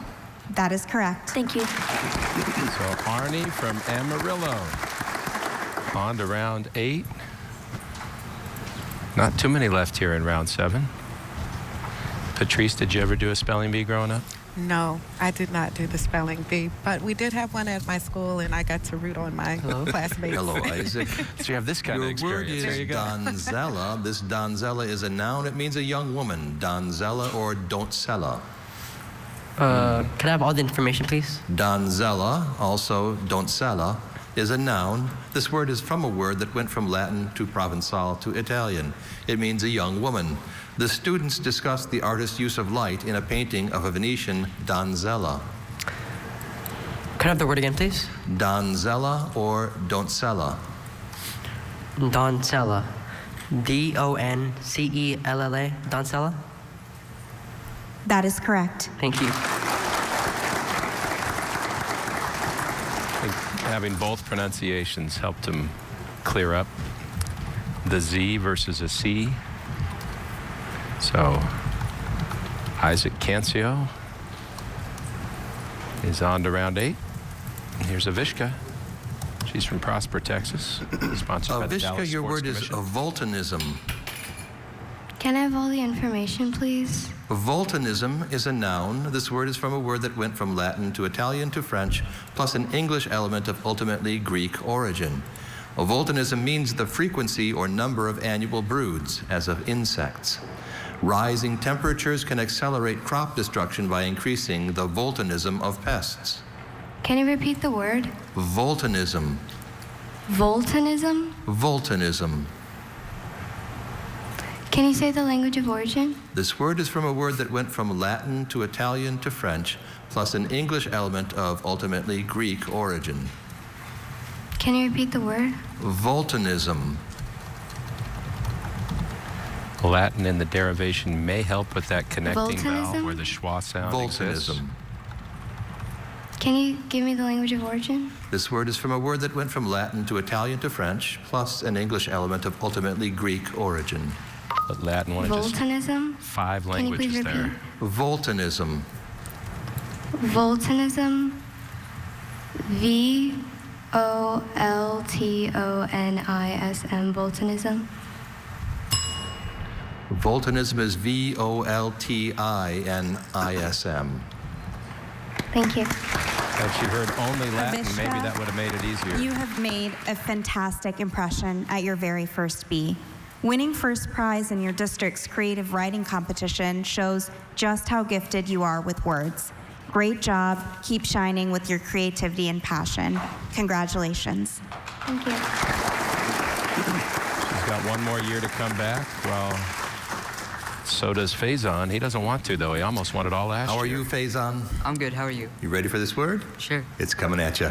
Comprador. Comprador, can I have all the information? Comprador is a noun. This word is from Latin-derived Portuguese. Comprador means one held to be an agent of foreign domination or exploitation. Due to his fluency in both Mandarin and English, the comprador enabled the British traders to get excellent terms on Chinese tea, silk, and porcelain. Okay, comprador. Repeat all the information again. Comprador is the only pronunciation of this noun. This word is from Latin-derived Portuguese. It means one held to be an agent of foreign domination or exploitation. Due to his fluency in both Mandarin and English, the comprador enabled the British traders to get excellent terms on Chinese tea, silk, and porcelain. Okay, repeat the word again. Comprador. Are there any alternate pronunciations? There's just comprador. Does it come from the Latin com meaning together? Yes. Comprador. C-O-M-P-R-A-D-O-R. Comprador? That is correct. Thank you. Pick the right letter for that schwa. So Faison, who again got a perfect score on that test that established quarterfinalists, he's gunning for the finals for a second straight year. Here's Shreyansh, your word is neoteny. Neoteny. Could you give me all the information, please? Neoteny, also neoteny, is a noun. This word is from originally Greek elements. Neoteny means the retention of some larval or immature characters in adulthood. Various kinds of neoteny can be found in salamanders, such as axolotls, which can reproduce even though they retain larval characteristics. Neoteny, neoteny. Does this come from the Greek root neo, meaning new? Yes, it does. Neoteny. Neotiny. Neoteny. Neoteny is Neoteny. Shreyansh, your time at the Bee has been truly impressive, and your remarkable knowledge, like your ability to name so many dinosaur species we hear, makes you stand out as an exceptional speller. Your curiosity and passion was shining brightly on stage. Congratulations. So 50 of our 57 semifinalists have made it to the microphone. We've had 34 move on. 16 now have heard the bell. Here's a look at who's moving on. If you see that B on your screen, Patrice, that means they're still in it. Vidula, Arnie, Isaac advancing to round 8. Also Faison, last year's runner-up. I'm just wondering, Patrice, have you heard any words yet that maybe you can work into a conversation later tonight or tomorrow? You know, my husband told me to put a few in my pocket to bring back home. But I'll tell you, I've been so amazed by everything going on. I can't say that I've held on to a word. I am holding on to all of the bright faces and the camaraderie that I see amongst the young people. Great observation. And, you know, some of those words are kind of too long to stick in your pocket anyway. They won't fit. Let's go back to the stage and our next speller. We still have 7 more in this first final round, the semifinal round 7 right now. And up next, Brihasa, her second time in Washington as a speller, also cheered on her older sister in this competition. Hi, Brihasa. Your word is ovascapt. Can I have all the information, please? Ovascapt is a noun. This word is from a French word formed from Latin and Greek parts. Ovascapt means a specialized organ for depositing eggs in a position suitable for their development that is frequent in insects and forms a boring apparatus with which a hole is made where one or more eggs may be placed. The parasitic wasp uses its ovascapt to lay eggs inside the tomato hornworm, which is good for the tomato farmer, but bad for the hornworm. Egg is a clue she'll recognize. Can you repeat the language of origin? This word is from a French word it's formed from Latin and Greek parts. Does it have the Latin root ovi, meaning eggs? Yes, it does. Does it have the Greek root scapula, meaning knife? I don't quite see that here. Ovascapt? Ovascapt. Can you repeat the alternates, please? There's no alternate pronunciation, just ovascapt. Ovascapt. O-V-I-S-C-A-P-T. Ovascapt. That is correct. Thank you. She knew it all along. The Greek root means to dig. That's why they couldn't say yes when she asked for it. Again, the root and the meaning have to be what's in the dictionary. Otherwise, they can't say yes. Hello. Hi, Siona. Your word is cursillo. Cursillo. May I have all the information, please? Cursillo, also cursillo, is a noun. This word is from Spanish. It means a movement in Roman Catholicism designed to deepen the spiritual life and bring about Christian involvement in daily activities through participation in a 3-day gathering, usually followed by weekly or monthly meetings. Cursillo was conceived in Spain in the 1940s, with the first gathering taking place in January 1949 in Mallorca. Cursillo. Okay. Can you repeat the definition again? A movement in Roman Catholicism designed to deepen the spiritual life and bring about Christian involvement in daily activities through participation in a 3-day gathering, usually followed by weekly or monthly meetings. Okay. Cursillo? Cursillo. Okay, Cursillo.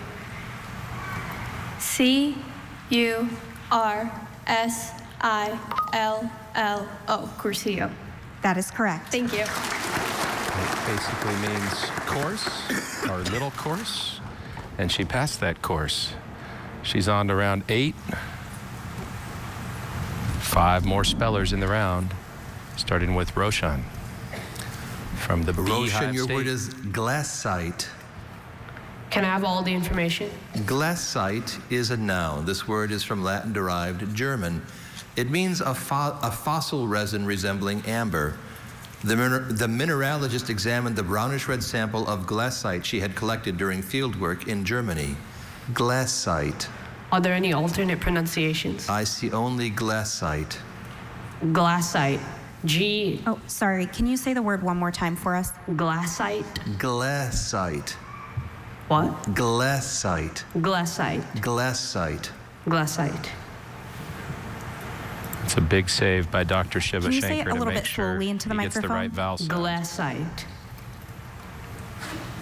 Glassite. Glessite. E. Glassite. That is correct. How awful would it have been had he spelled the wrong word that wasn't what they were saying? And that's why they worked so hard to pay such close attention to what the speller's repeating. Well done. On both fronts. And here's Nargiza. Hello again, Nargiza. Your word now is epiphyllum. Epiphyllum, may I please have all the information? Epiphyllum is a noun. This word was formed in Latin from originally Greek parts. Epiphyllum means any plant of a small genus of tropical American cacti having flattened, jointed, irregularly branching stems and showy tubular flowers, especially the crab cactus. At the center of Keiko's exquisite garden of succulents is an epiphyllum that produces bright pink orchid-like flowers. Okay. Does this come from the Greek epi, meaning upon? It does. Does this come from the Greek phylon, meaning leaf? It does. Okay. Could you please repeat the sentence? At the center of Keiko's exquisite garden of succulents is an epiphyllum that produces bright pink orchid-like flowers. And could you please repeat the language of origin? This word was formed in Latin from originally Greek parts. Thank you. Epiphyllum. Epiphyllum. E-P-I-P-H-Y-L-L-U-M. Epiphyllum. That is correct. Thank you. Quickly identified both of those Greek roots to put her mind at ease. Just 3 left in the round, starting with Roanoke, Virginia's Rory Grant. Been impressive in his first trip here. Your word is endowment. Endowment or endowment, endowment or endowment. May I have all the information, please? So endowment is a noun. This word is from a word that went from Latin to French to English, plus a Latin-derived English element. It means the act of supplying. Mary's sermon concerned the divine endowment of humans with the power to commit acts of service. Endowment, endowment, endowment, endowment. Lot to digest. Can you repeat the word? Endowment.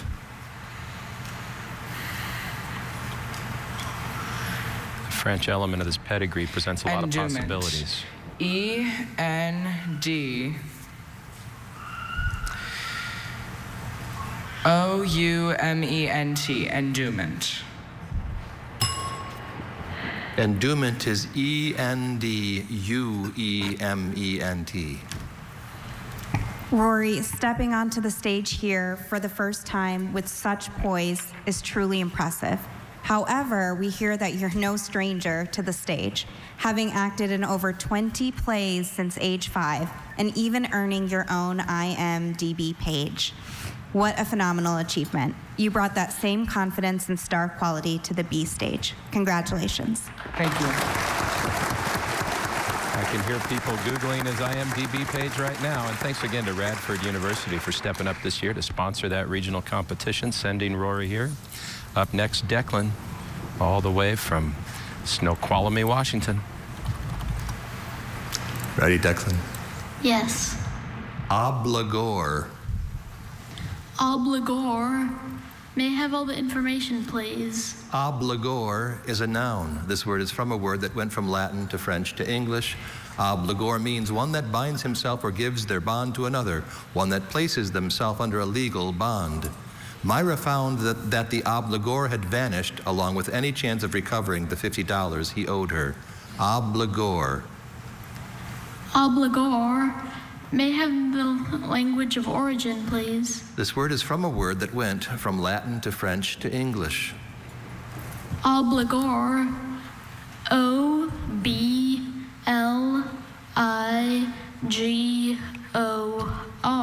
Obligor. That is correct. Can't hold back, Declan. Tied for 22nd last year.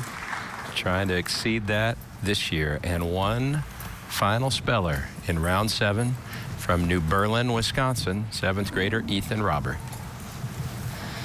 Hey, Dr. Seatsma. How are you, Ethan? Pretty good. That's good. Here we go. Your word is acetarius. Acetarius, could I have all the information, please? Acetarius is an adjective. One part of this word is from an originally Latin word, and another part is an English combining form. Acetarius means used in salads. Jed enjoys making salads using kohlrabi, pumpkin, and other vegetables not normally considered acetarious. Acetarius, could you please give me the information one more time? Acetarius is an adjective. One part of this word is from an originally Latin word, and another part is an English combining form. Acetarius means used in salads. Jed enjoys making salads using kohlrabi, pumpkin, and other vegetables not normally considered acetarious. Acetarius. Could I have the language of origin one more time? One part of this word is from an originally Latin word, and another part is an English combining form. Could I get the definition one more time? Used in salads. Acetarius. Am I saying that right? We'll tell you if we hear something wrong. Acetarius. A-C-E-T-A-R-I-O-U-S.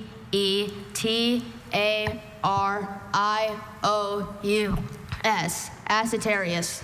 That is correct. It's got the root for vinegar in there, but there's nothing sour about that for Wisconsin's Ethan Robert, trying to be that state's first finalist since 2010, 15 years ago. Here's where we stand. 40 spellers now have made it through round 7. Remember, we started the semifinals with 57, so we're heading toward that defining group of finalists who will compete tomorrow night. You saw Brihasa, Siona, Roshan, and Nargiza all get their words correctly. Also moving on to round 8, Declan and Ethan. And thanks again to Patrice Pennington from the Scripps Howard Fund. Any other observations before we let you get back to cheering them on? Well, I'm excited to cheer them on, and I just want to encourage folks to donate to the Believe program, because that's really going to help us expand the access to the National Spelling Bee, and we'll get even more spellers up here next year. There may be some hidden gems out there just waiting to come knock our socks off. So scan that QR code on your screen or text spelling to 50155 to donate if you, like Patrice, like me, and the rest of these people here, believe in the power of words. Back with more from the semifinals of the 2025 Scripps National Spelling Bee right after this. The Scripps National Spelling Bee, sponsored by Pilot Pen. Only friction erasable pens write smoothly and erase cleanly.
Welcome back to the 2025 Scripps National Spelling Bee presented by Walmart.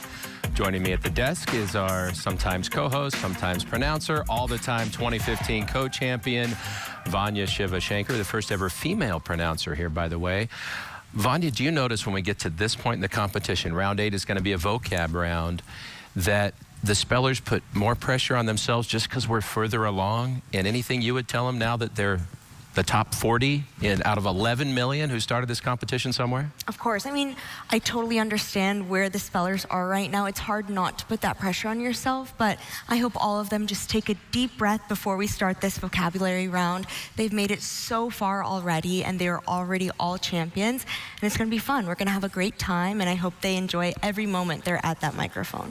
And at least in the vocabulary round, if you don't know it, you can still guess right, because there are 3 options for each one. Exactly. And you know, we've been showing you that QR code throughout the competition. You can scan that, or again to text spelling right, S-P-E-L-L-I-N-G, text that to 50155 and donate to that Believe program, the initiative launched this year thanks to the Scripps Howard Fund. It'll create free access to the Bee for all Teach for America/Title I schools.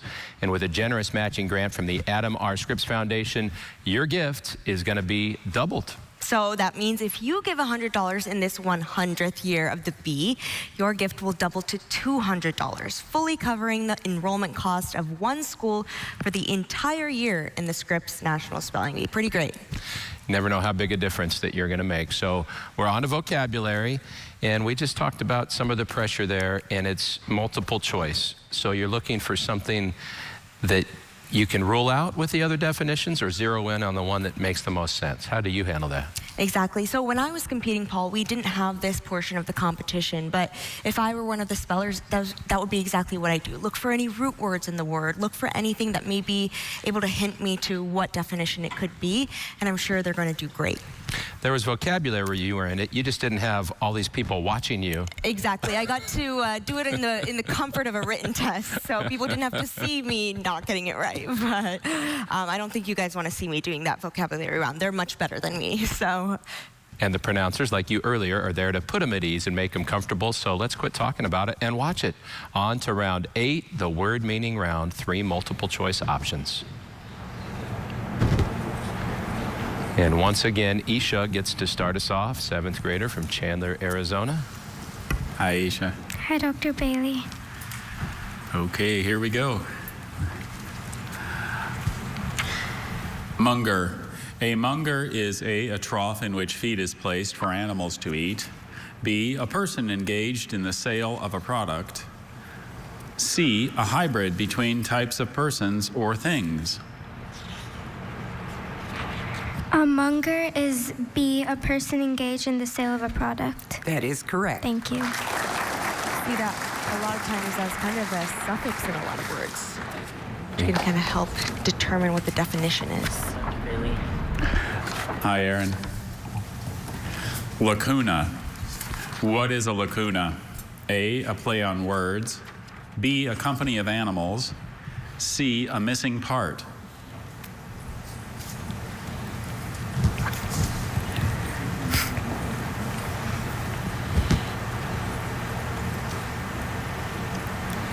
Lacuna is A play on words. I'm sorry, Aaron. A lacuna is C, a missing part. Aaron, I know this is the end of the journey for you as an 8th grader. I hope that you have had an experience both last year and this year that will stay with you, be part of your story for the rest of your life, and that you've got so many other things we know that you love and are good at. So go after those now. Congratulations. Thank you. And again, for folks who maybe haven't seen this the last few years, the point of the vocabulary rounds is that what good is knowing a bunch of words if you don't know the meanings? That's where the real power comes from. We meet again. Yes. And they're getting a little harder here in Thank round goodness.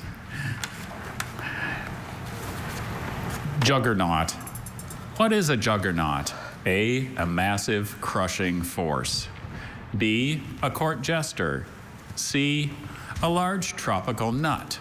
A juggernaut is A, massive crushing force. That is correct. Thank you. Yeah, to your earlier point, Paul, I think incorporating vocabulary has been great. It really expands what the Bee's mission is to make sure we all enjoy literacy much more. Hi, Lawrence. Hi. Literal. Something described as literal is A, expressed in complex language. B, capable of birthing multiple offspring. C, related to the seashore.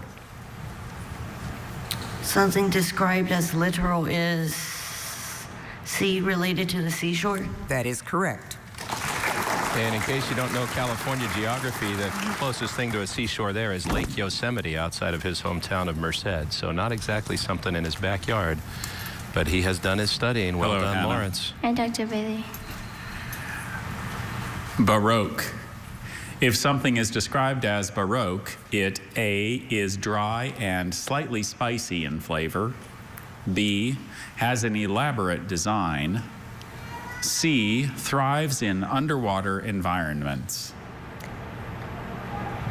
If something is described as Baroque, it B has an elaborate design? That is correct. Thank you. But Vanya, the other thing that holds true, just like the spelling rounds, that element of chance, because I think there's a good chance Aaron might have known these 3 vocab words that have followed his. Absolutely. Luck is a huge part of this competition. And so we'll see what Howdy, Sarvanya Sarvanya. gets. Tithe. When people tithe their income, they A, invested in the stock market. B, give a tenth of it to a religious institution. C, spend it on frivolous luxuries. Could you repeat the question, please? When people tithe their income, they A, invested in the stock market. B, give a tenth of it to a religious institution. C, spend it on frivolous luxuries. When people tithe their income, they B, give a tenth of it to a religious institution. That is correct. Thank you. And the bigger the income, the bigger the tithe. He's got a big payday in his future if he stays on course. A little more money than all those past champions won. Even Vanya's take in 2015. It was. Febrile. Something described as febrile, A, relates to being a juvenile. B, is characterized by fever. C, resembles or suggests a cat. Can you repeat the word? Febrile.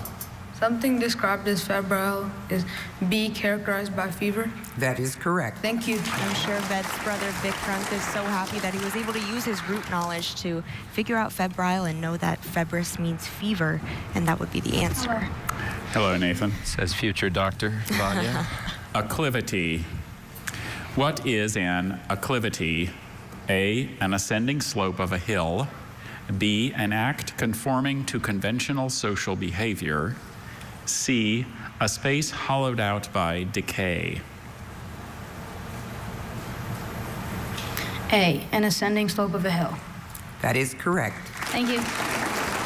The opposite of declivity, like decline. He's done that root work. Nathan has. Finished 57th here 2 years ago. Here's Zway. Hi, Zway. Hey. Valhalla. Valhalla is a place of A, temporary confinement. B, punishment or torment. C, honor or glorification. Valhalla is a place of C, honor or glorification. That is correct. I love watching him take a minute to think about it, but he gets it every single time. You can always see those wheels turning with him. Amazing. I'm sure Zayla's so proud. Yeah, she's already in the Speller's Hi, Valhalla. Nicasio. Hi, Dr. Bailey. Blithesome. Another word for blithesome is A, flexible. B, cheery. C, oppressive.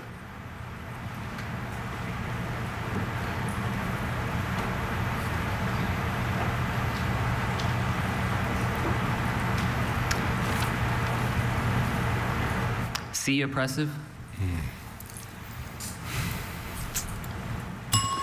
Another word for blithesome is B, cheery. I'm sorry.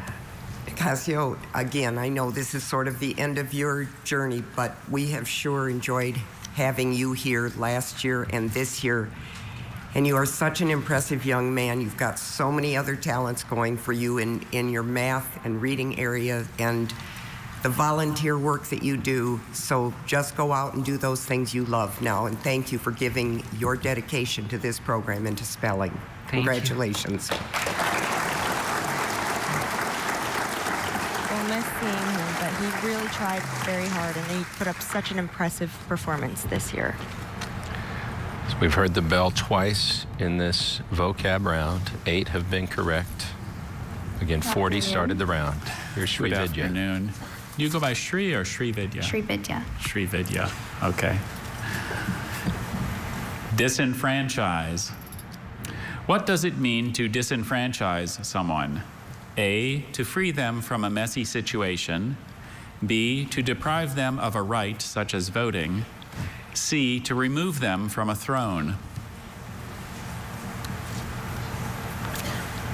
Can you repeat the word? Disenfranchise. Can you repeat the options? A, to free them from a messy situation. B, to deprive them of a right, such as voting. C, to remove them from a throne. To disenfranchise means to deprive them of a right such as voting. That is correct. Thank you. And again, I highlight that element of chance. That word has been in the news a lot more than the previous word, blithesome. Exactly. It's really about what they've been familiarized to and what they've had the chance to study before this week. Dr. Bailey. A moving target on both fronts. Nikhil. It's Nikhil? Yeah. Sorry. It's okay. Gauche. A person described as gauche is A, concerned with the latest trends. B, lacking in social graces. C, devoted to the pursuit of learning.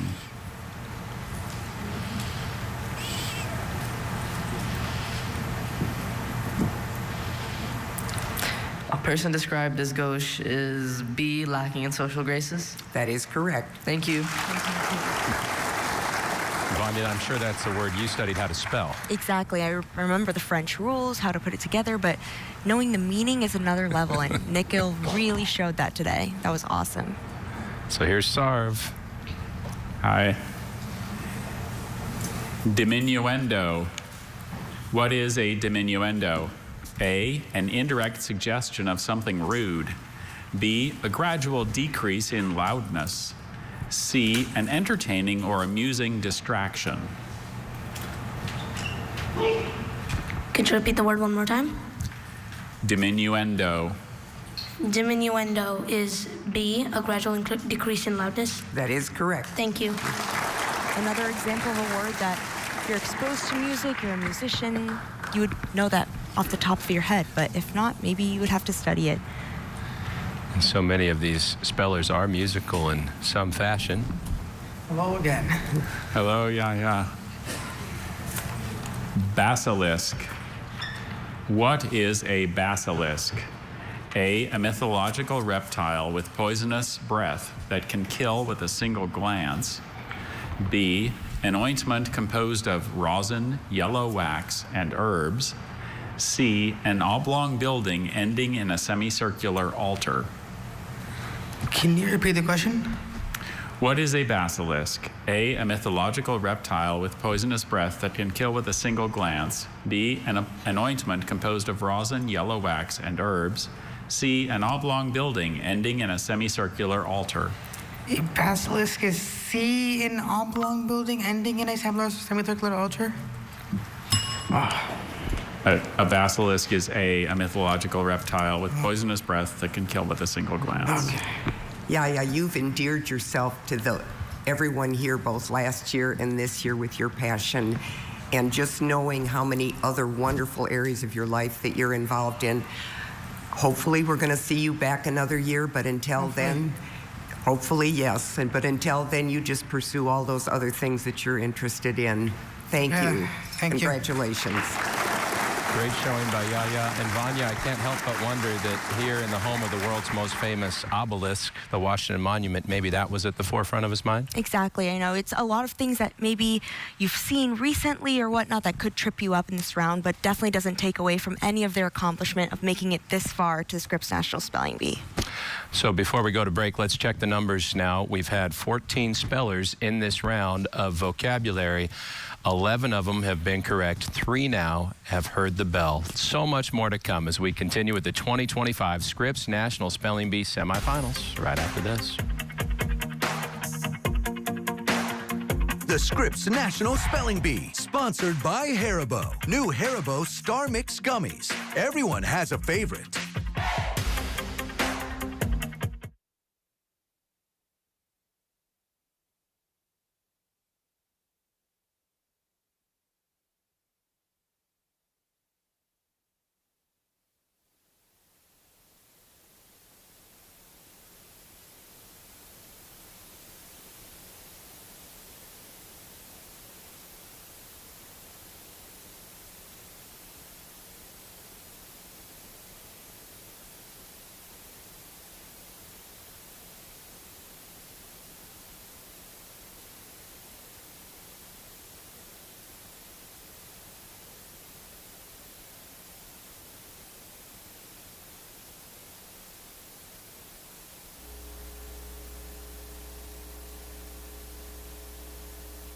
Everyone has a favorite bee. One year, some pretty heavy hitters met in the finals. No one knew what to expect. All of a sudden, this 7'2" gold bear walks on stage. You could have heard a gummy drop, and that's impossible. Taste buds weren't the only thing with something to cheer about that day. We changed the rules after that. Stay tuned to the Scripps National Spelling Bee semifinals, sponsored by Haribo. New Haribo Star Mix Gummies. Everyone has a favorite. You never know what you're going to see at the Scripps National Spelling Bee. Welcome back to these 2025 semifinals. Since this is our 100th year, we've been celebrating by welcoming a number of past champions, and we have 2 of them here now. 1985 champion Balu Natarajan and David Tidmarsh, who took the title back in 2004. So neither one of you had to deal with what these spellers are up against right now. 30 seconds, not a lot of time, multiple choice, vocabulary. Have you been playing along? How you doing? Oh, compared to these folks, I'm old news. Are you kidding? It's a disaster. So no, I'm glad I didn't have to do that, for sure. How about you, David? This is totally new for me as well, so I'm enjoying seeing them get to play. Now, Balu, when you won in 1985, there had never been an Indian American champion of the Scripps National Spelling Bee. You started a pretty significant trend. What do you take most from that? What's the significance of this trend over recent decades, 40 years now, in your mind? Community pride. It was amazing. I would travel internationally a year after that, and people would say, "What's your name?" And I would say, "Balu," and they'd say, "What's your last name?" Natarajan. "Oh, there was this spelling bee guy, Balu Natarajan." How do you know that? And that's what I learned at a very early age, that people took pride in this, and the solidarity that people come together, whether it's a spelling community or an Indian community, there is something that people feel a part of, and it's just magical, really. And you've seen your sons compete. Yes. Is that a little different than being up there yourself? I'd much rather be on stage in front of the lights than where I sat watching them. That's really challenging. And David, for you, I know it's your first time back in a while, and It's been a while, yeah. Your title is old enough to buy an alcoholic beverage now. It's 21, right? 2004. Not that we're endorsing that, but 2004 was when you won it all. What's the biggest difference you see now that you've been re-entering the bee world? Honestly, I don't think I can answer that because it's as the same as it ever has been. It's impressive how much it really has remained constant. It's just kid against dictionary. That's the idea. It's the same conceit that I did 20, okay, well, we're not going to mention that. But yes, it's, the kids they come and go, the words come and go, but ultimately it's the same thing. And that's fantastic to come back here after so long and see that Well, so glad to have you back, and all the former champions who are here for the 100th year. And we're going to watch together. If you guys see something that's noteworthy, feel free to speak up. Let's see how they do playing along with our spellers here in the vocabulary round. We're going to get back continuing with round 8. Still a long way to go. We started this round with 40 competitors still in the competition. And one of them's from the Bluegrass State. That's Zachary Rara from Louisville. Hi, Zachary. 14-year-old 8th grader. Fusillade. A fusillade is a number of shots fired simultaneously. B, the central body portion of an airplane. C, a fireproof cabinet that houses switches. A number of shots fired simultaneously. That is correct. Thank you.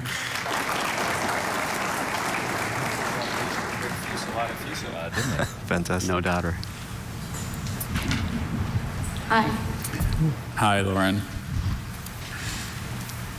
Celerity. What is celerity? A, the state of being acclaimed. B, the cultivation of plants. C, rapidity of motion or action. C, rapidity of motion or action. That is correct. Thank you. And they do try to trip you up sometimes with, I think they were going for celebrity with that first one. Yeah, but totally different word. Says the spellebrity. Adarsh has been impressive. Hello. Hi. 6th grader. Effrontery. What is effrontery? A, nonsensical language. B, decorative needlework. C, arrogant boldness. Effrontery is C, arrogant boldness. That is correct. Thank you. Not a common trait for spelling bee champions, because all of them have been humbled somewhere along the line, right? Only takes one letter. And you never forget. Hi, Dr. Billy. Hi, Harini. Convalesce. What does it mean to convalesce? A, to lose an electron to a bonded atom. B, to get well gradually after being sick. C, to stick together or cohere. B, to get well gradually after being sick. That is correct. Thank you. So far, so good. Saw her brother Nafneeth, an outstanding competitor here as well. Ishan. Hi, Dr. Bailey. Hi, Ishan. Endogenous. If something is described as endogenous, it A, responds favorably to treatment. B, originates from within the body. C, lives on another organism. Endogenous. Can you repeat all the answer choices one more time? A, responds favorably to treatment. B, originates from within the body. C, lives on another organism. If something is described as endogenous, it B, originates from within the body. That is correct. Thank you. That's where that root word knowledge comes in handy. Exactly. Endo, within. A lot of medical applications. Hi, Brian. So comfortable for me, for sure. Meandrous. Something described as meandrous is A, winding and rambling. B, self-partnered or solitary. C, sticky to the touch. Something described as meandrous is A, winding and rambling. That is correct. Thank you. Clearly that was familiar. If you know the word meander, yeah. Something Dr. this Billy. broadcast might do later Howdy, today. Jay. You never know. Can't guarantee it. Here's Jay. Juvenescence. What is another word for juvenescence? A, jocularity. B, youthfulness. C, commotion. Another word for juvenescence is B, youthfulness. That is correct. Thank you. The personification of juvenescence. 10-year-olds. Jay Nyack, keeping New York City's hopes alive. Hey, Dr. Bailey. Hey, Holden. Tetralogy. What is a tetralogy? A, a series of 4 connected works. B, a speech given at a funeral. C, one of the 12 divisions of the zodiac. Could you repeat the word? Tetralogy. Another root clue here, guys? Absolutely. Yes.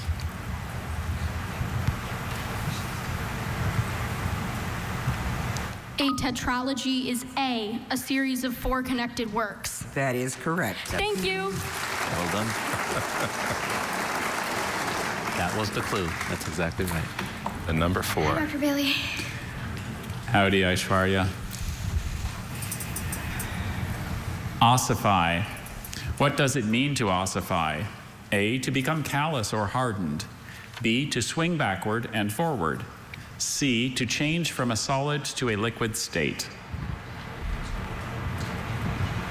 To ossify means to become callous or hardened. That is correct. Thank you. Balu, you're a doctor. Little medical reference I there would too, huh? say more than a third of these words. My career helps quite a bit. Hello. Lots of application. Pyroclast. What is a pyroclast? A, an ancient ceramic vessel used for cooking. B, an incantation used to heal the sick.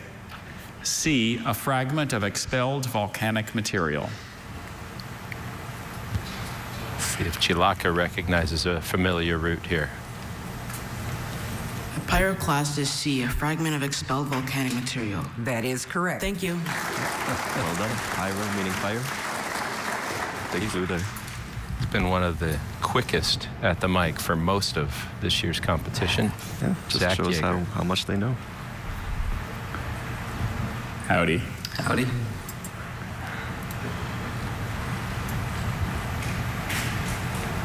Inveigle. What does it mean to inveigle someone? A, to sentence them to punishment. B, to manipulate them with ingenuity or flattery. C, to honor or revere them as a divine being. To inveigle someone means A, to sentence them to punishment. To inveigle someone means B, to manipulate them with ingenuity or flattery. Zach, I know a lot has been made of your sponsor, the Akron Beacon Journal, because they've been with us all 100 years. But I tell you what, they could not be any more proud of you and your spelling ability. And I will hope, since this is the end of your journey here with us, that maybe you're going to give back to that newspaper and be a part of their program for many, many years to come. Congratulations. Thank you. Maybe another future pronouncer or judge. That word made me wonder, though, David, Balu, if you ever tried to inveigle the pronouncer, get in his good graces, get a little extra help.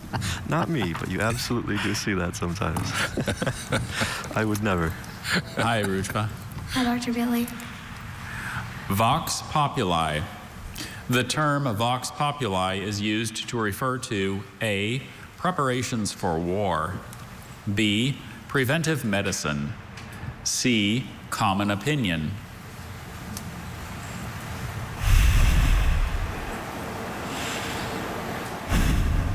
Root knowledge The term again. vox populi is used to refer to C, common opinion. That is correct. Thank you. You guys want to translate that one for us in English? Popular voice, it sounds like. Yeah, exactly. Publication referencing the same. Hi. Hello. Timbre. What is timbre? A, the quality of tone distinctive of a singing voice or an instrument. B, droplets of water produced by a plant in transpiration. C, a Cajun stew of shellfish or chicken served over rice.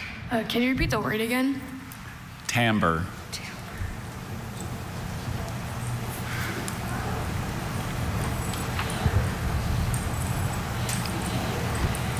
Timbre is A, the quality of tone distinctive of a singing voice or an instrument. That is correct. Thank you. Well done. It sure is.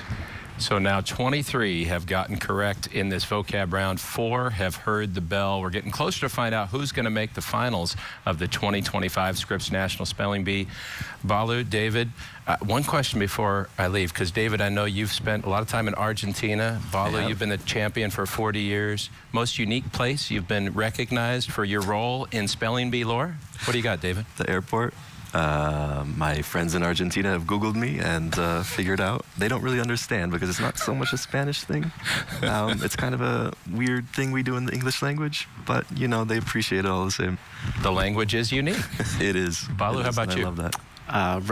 Thai restaurant in Honolulu in 2021. A group of Indian Americans talking about the spelling bee and suddenly recognizing that I'm at the table right behind them. Did they pay for your dinner? No.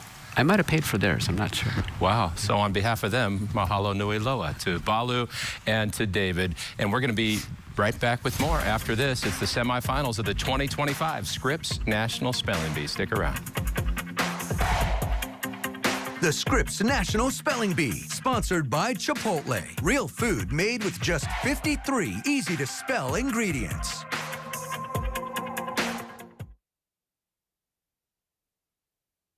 You're all here to play a game. I don't have a developed sense of morality. God's watching you right now and praying that you burn. The Snake, series premiere, Tuesday, June 10th on Fox. The St. Louis Battlehawks, touchdown, take on the DC Defenders. My goodness. Fox UFL Friday kicks off at 8 Eastern. Alex Palou looks to continue his historic season as all eyes shift to the Detroit Grand Prix, Sunday on Fox. Welcome to the fastest racing on Earth.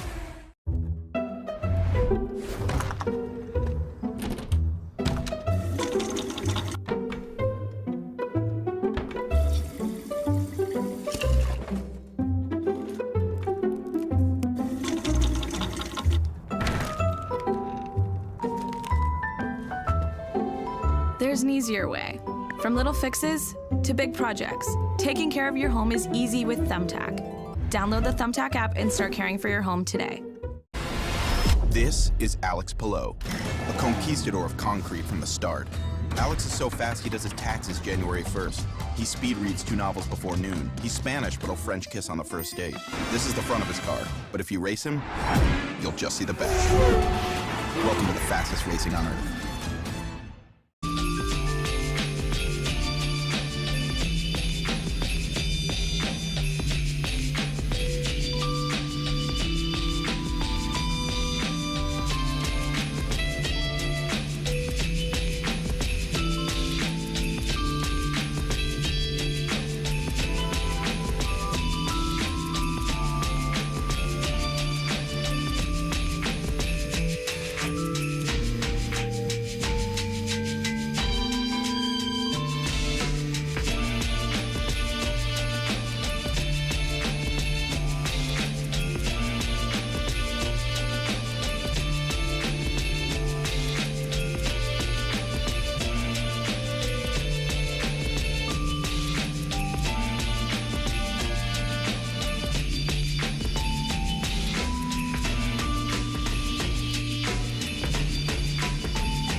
My winning word was eaglet.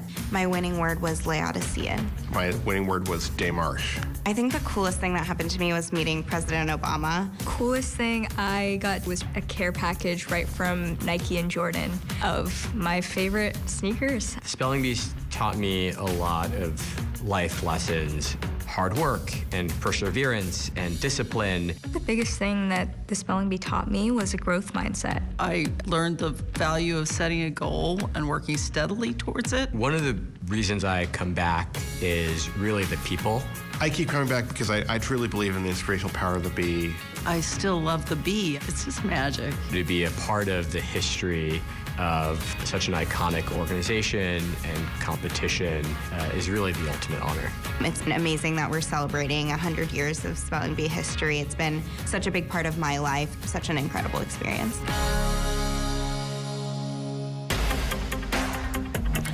Back now at the semifinals of the 2025 Scripps National Spelling Bee. We're going to continue with the super fast vocabulary round, which is all about word meanings.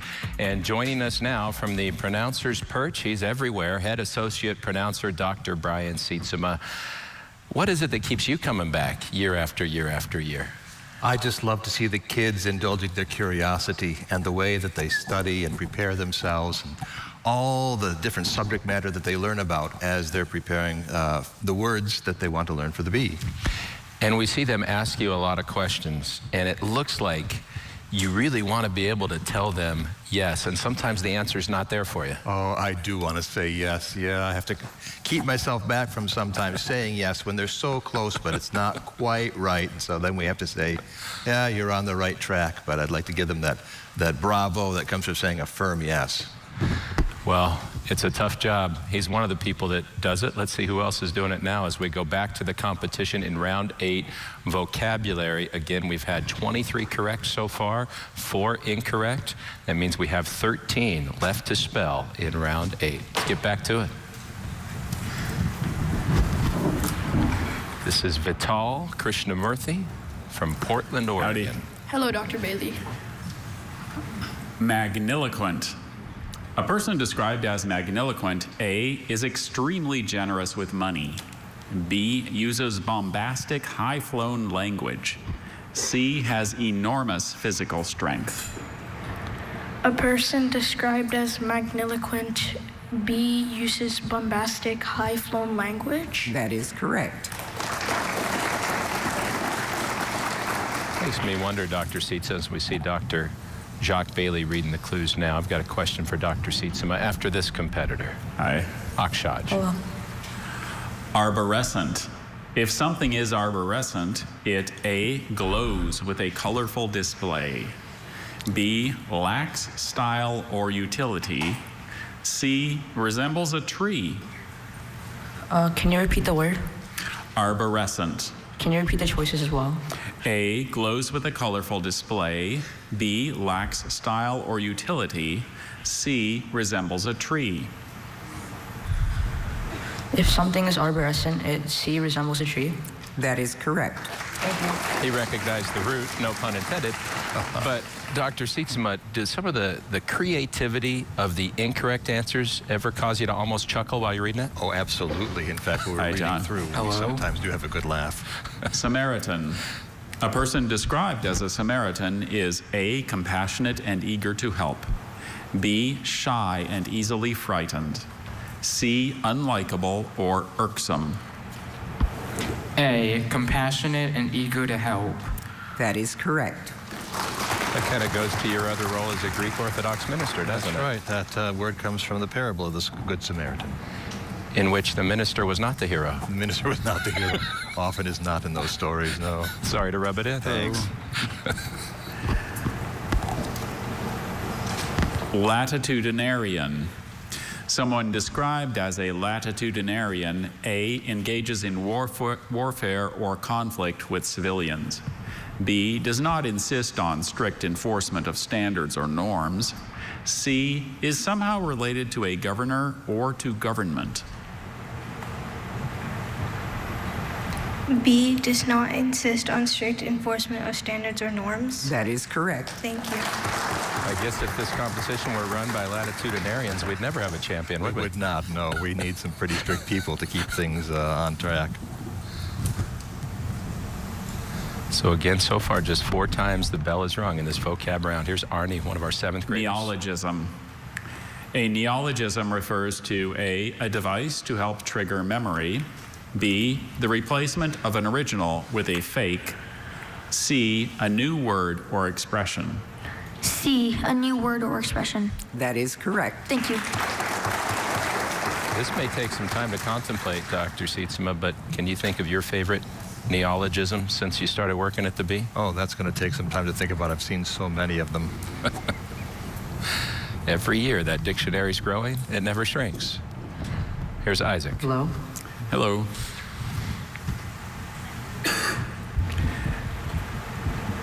Scimitar. What is a scimitar? A sword with a curved blade. B, a mythological monster that is half man and half bull. C, a tall, slender tower with multiple balconies. A sword with a curved blade. That is correct. Thank you. Might have been doing some reading in addition to studying. I was going to say, this is one where general world knowledge stands you in good stead and not just roots always. Last year's runner-up, Faison. Howdy. How are you? I'm good. How are you? Doing okay. That's good. Sidereal. Something described as sidereal relates to A, annotations of text, B, stars or constellations, C, single-celled life forms. Something described as sidereal relates to B, stars or constellations. That is correct. Thank you. I'm just speculating, but I don't know if he gets that without all the years he spent studying, because that's not a very common one. No, not unless you know astronomy. That's not a common word at all. Hello. Hi, Brihasa. Recidivism. What is recidivism? A, favoritism shown to nephews and other relatives. B, repeated relapse into previous modes of behavior. C, hatred or antagonism, especially when mutual. B, repeated relapse into previous modes of behavior. That is correct. Thank you. Her previous mode has been to get it right, just like her sister Vivincia did before her, moving on, Brihasa, to the next spelling round. A good recidivism. Hi, Dr. Exactly. Better use of that word. Howdy. Here's Siona. How are you, Siona? Doing well. How about you? Good. Egalitarian. A person described as egalitarian, A, is opposed to technological change, B, uses both hands with ease, C, believes that all persons are equal. A person described as egalitarian, C, believes that all persons are equal. That is correct. Thank you. 4 more to go in round 8, and then we're done with vocabulary for the semifinals. So pleased to see these semifinalists know their vocabulary as well as their spelling. Yeah, greater percentage than the spelling rounds. Hi, so Roshan. Hello. Frangible. Something described as frangible is capable of A, mutual substitution, B, being broken, C, being defended. A, mutual substitution. Something described as frangible is capable of B, being broken. Roshan, you've made quite an impression on everybody during this first year, and I'm going to say to you what I say to some others. I'm guessing we'll probably see you back next year. But in the meantime, when you're studying spelling, I hope maybe you made a history video. Maybe you'll make a video on your experience here at the Bee, because it's been an amazing one. Congratulations. Thank you. Lehigh, Utah's Roshan Kaushik. Hope we do see him one more time in 2026. Yeah.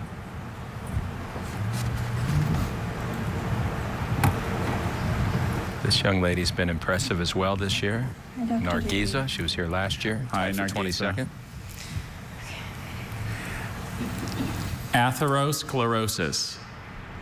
Someone who has atherosclerosis, A, cannot speak or understand language. B, has fatty deposits in their arteries. C, has a curved spine. Someone who has atherosclerosis, B, has fatty deposits in their arteries. That is correct. Thank you.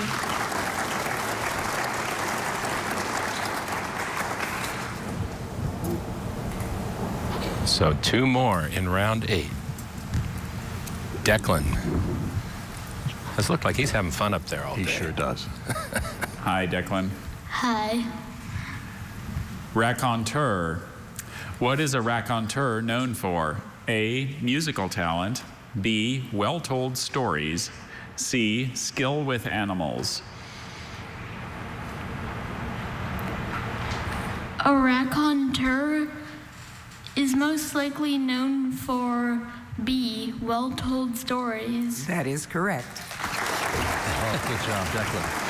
He's got an even better story to tell when he gets back to Snoqualmie, Washington, but he wants to go a little further. One more vocab word here in round 8 for Wisconsin's last chance at another championship. Ethan Robert.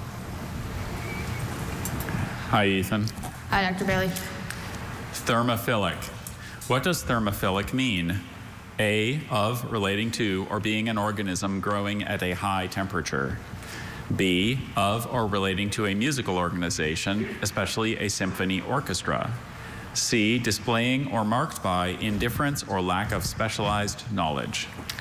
Thermophilic means A, of, relating to, or being an organism growing at a high temperature. That is correct. Thank you. Well done, Ethan. Wow. So of the 40 who went to the microphone, 35 got that vocabulary word correctly. 5 had to exit.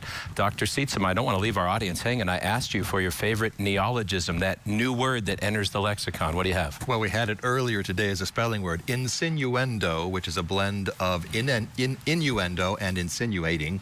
And I learned that as we were preparing the list for this bee, and I love it. It is a fun one to say, maybe not as much to spell.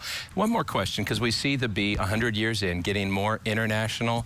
Ghana's been here for several years. We saw Nigeria join for the first time this year, and maybe in the future, more of the Middle East. I heard you actually pronounced a bee in Dubai. That's right. The United Arab Emirates had a bee for the spellers there, and it was a great privilege to go and be their pronouncer.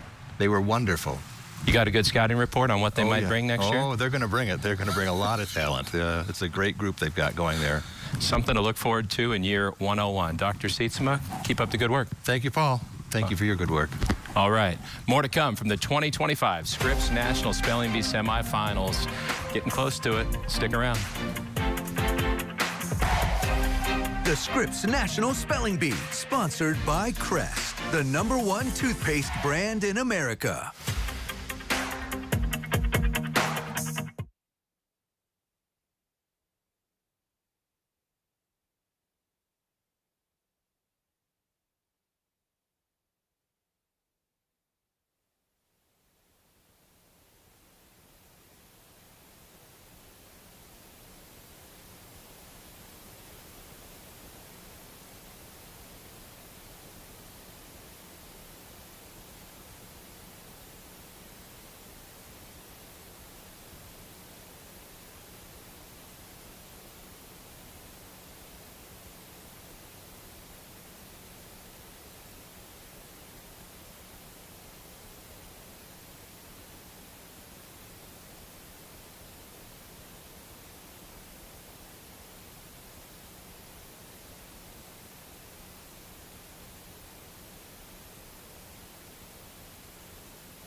Hello again from the semifinals of the 2025 Scripps National Spelling Bee.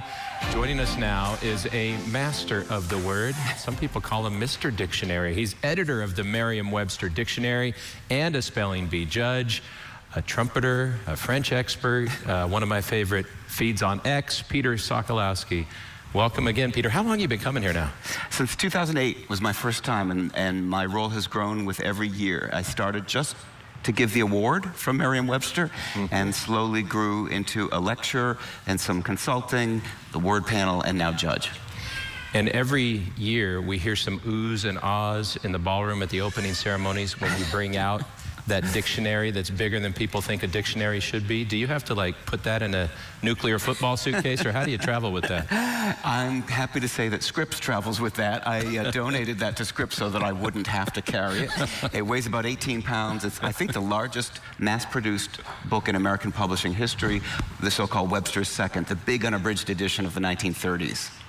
Well, there are a lot of words. How many words are in that dictionary? 600,000 words. So I don't think we'll run out of words. We are in no danger of running out of words. You heard it from the expert. Let's get back to the competition. Vocabulary last round. Now we're going to spelling. Rest of the semifinals, all spelling. 35 competitors remaining, chasing that dream of the trophy in year 100. Let's get back to the stage.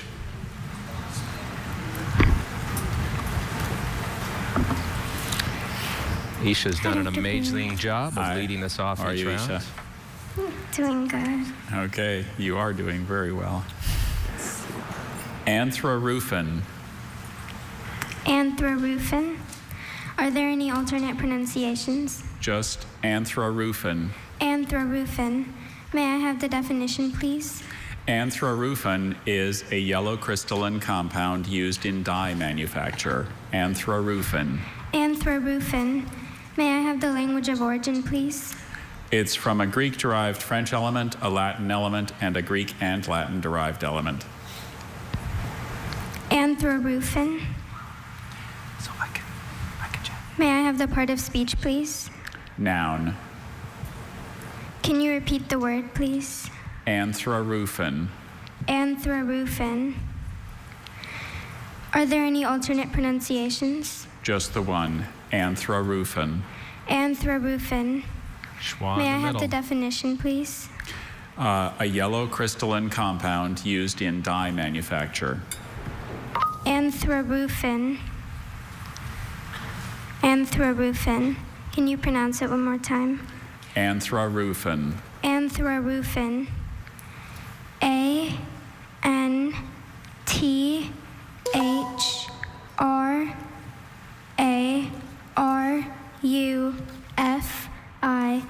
Anthrorufen. That is correct. You know, with those Greek elements, you might have guessed a PH for the F sound, and that is a trap for a good etymologist. Or even an O, right? That's right. As the connecting vowel. Absolutely, with a schwa. Hi, Oliver. This word has a homonym. The word is eolite. Eolite is a gas discharge glow lamp which is used in optical sound recording, and the luminous intensity of which can be varied by altering the terminal voltage. Okay. Eolite. Eolite. Could I have the etymology, please? Perhaps from a Greek word and from an English word. Perhaps. Okay, does this come from Aiolos, Greek wind? I don't see that given here. Does this come from Aiolos, Greek god of wind? I don't see that given here. Okay, does this come from light English, something that you use to light things? Indeed it does. Okay, thank you. Eolite?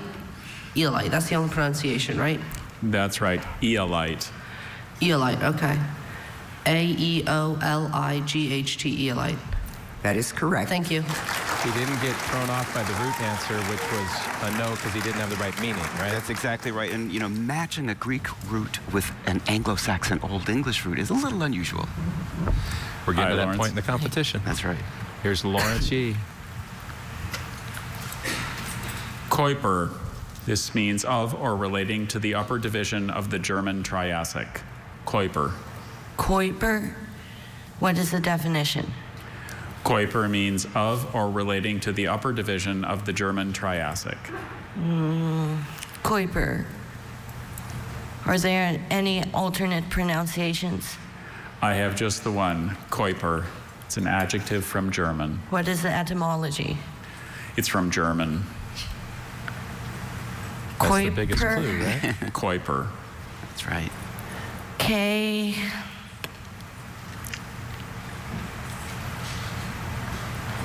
E-U-P-E-R, Kuiper? That is correct. He knows his German phonetics. And it's so important to know the modern German, and earlier in this competition, the modern French. So many modern French words in this particular year. Good to know. We've All right, seen it. Hannah. We'll keep our eyes Thank you, open. Bailey. Moving forward, here's Hannah Quo, Chino Hills, 7th grade. Ophion, or Ophion, or Ophion. May I have the origin? It's formed in Latin from a Greek word. May I have the definition? An ophion is an insect, any insect of a widely distributed genus of ichneumon wasps that have a compressed abdomen and are parasitoid on the caterpillars of various moths in which they lay a single egg.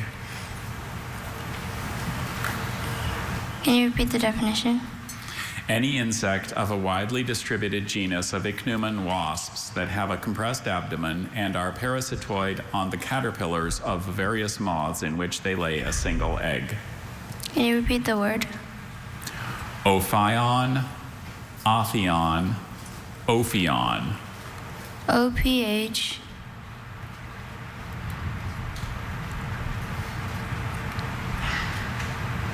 I-O-N, Ophion? That is correct. Thank you. You can see you're contemplating that Y because of the Greek part. Exactly. You've got the Greek PH. The Greek Y would be possible. Those are the most tense moments when you know it's one or the other. Absolutely. And actually, that's Hello where again. we get the satisfaction of seeing their thought process and the reward of being correct. Ostracophore? Ostracophore. Alternate pronunciations? Same Just experience. the one. Ostracophore. Ostracophore? All info. Ostracophore is a noun. It's formed from a word formed in Latin from originally Greek parts. And ostracophore is one of an order of vertebrates comprising those without jaws that are known only from imperfect remains found in Ordovician, Silurian, and Devonian rocks. Ostracophore. Ostracophore? Ostracophore. Ostracophore. Does it come from Greek ostraka, meaning shell? Yes. Does it come from the Greek pherein, meaning to bear? Yes. Can I have all the information, please? Ostracophore. Ostracophore. A noun formed in Latin from originally Greek parts. And ostracophore is one of an order of vertebrates comprising those without jaws that are known only from imperfect remains found in Ordovician, Silurian, and Devonian rocks.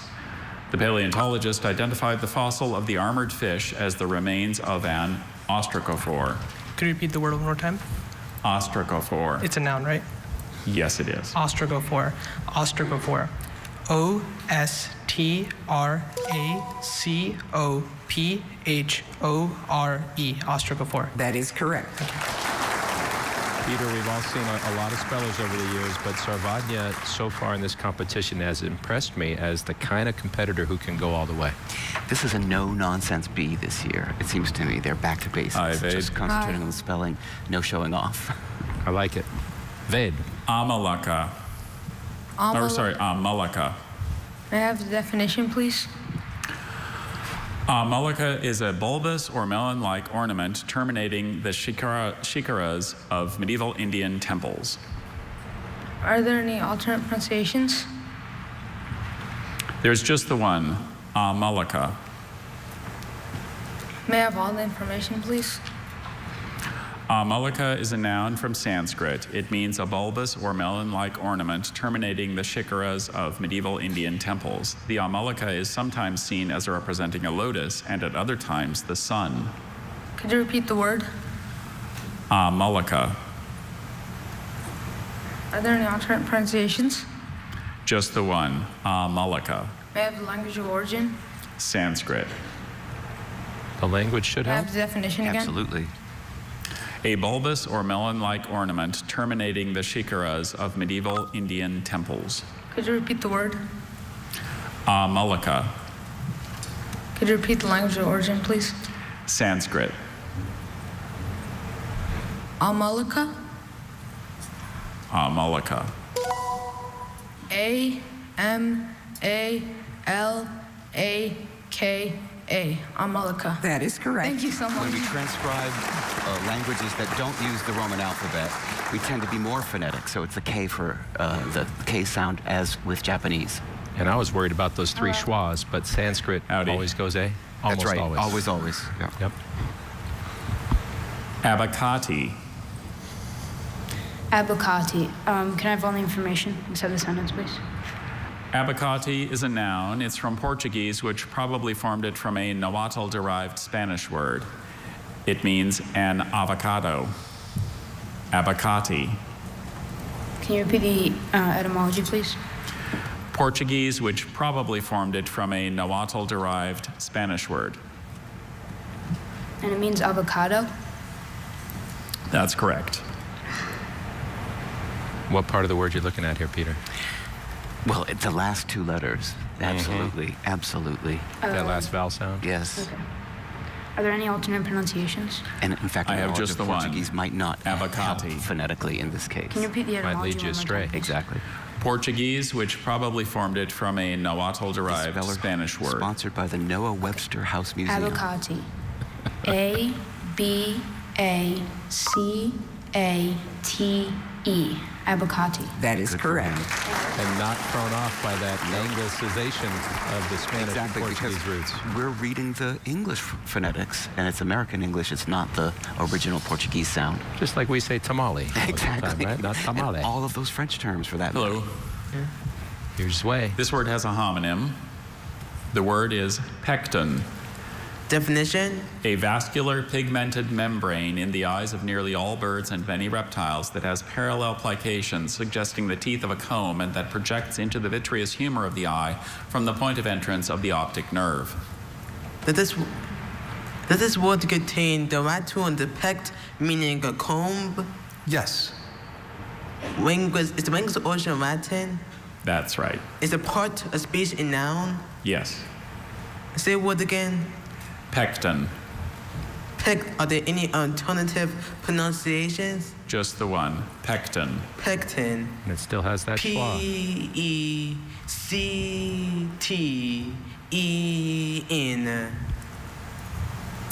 Pecten. That is correct. So much precision from this speller about the roots. What an incredible amount of study has gone into his preparation. Really fun to watch. Yeah. Really. Just like his Hello, sister. Papa Bailey. Exactly. Hello, Srividya. Brachiodont.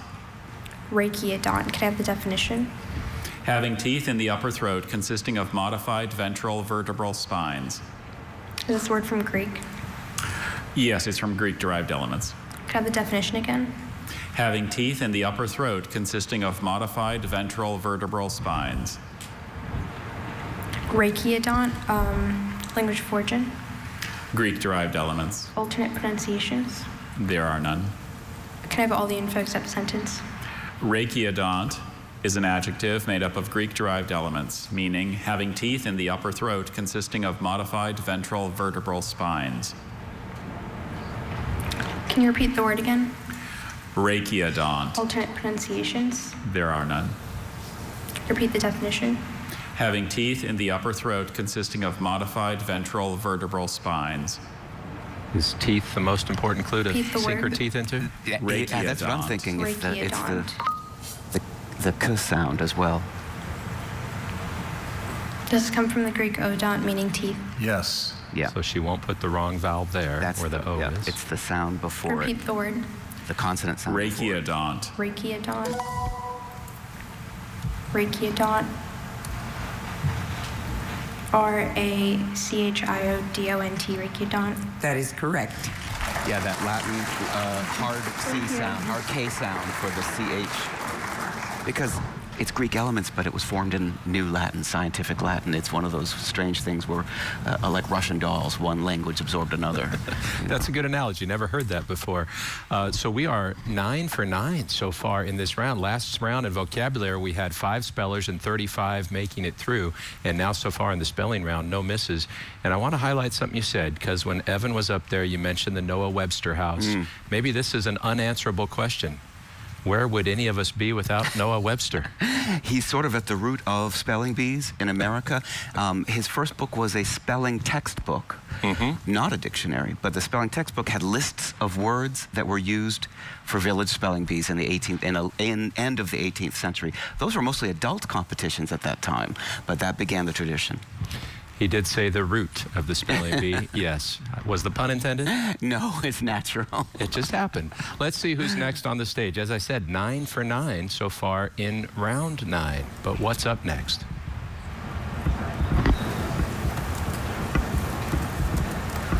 It's a 7th grader from Coral Gables.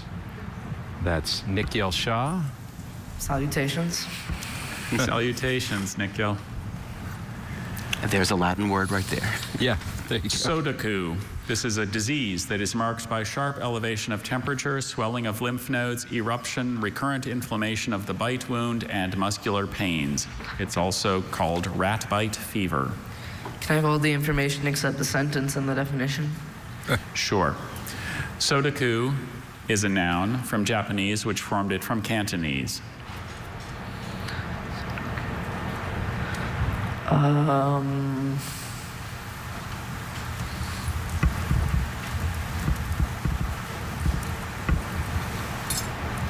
Could you repeat the word? Sodaku. Okay. Sodaku. S-O-D-A-K-U.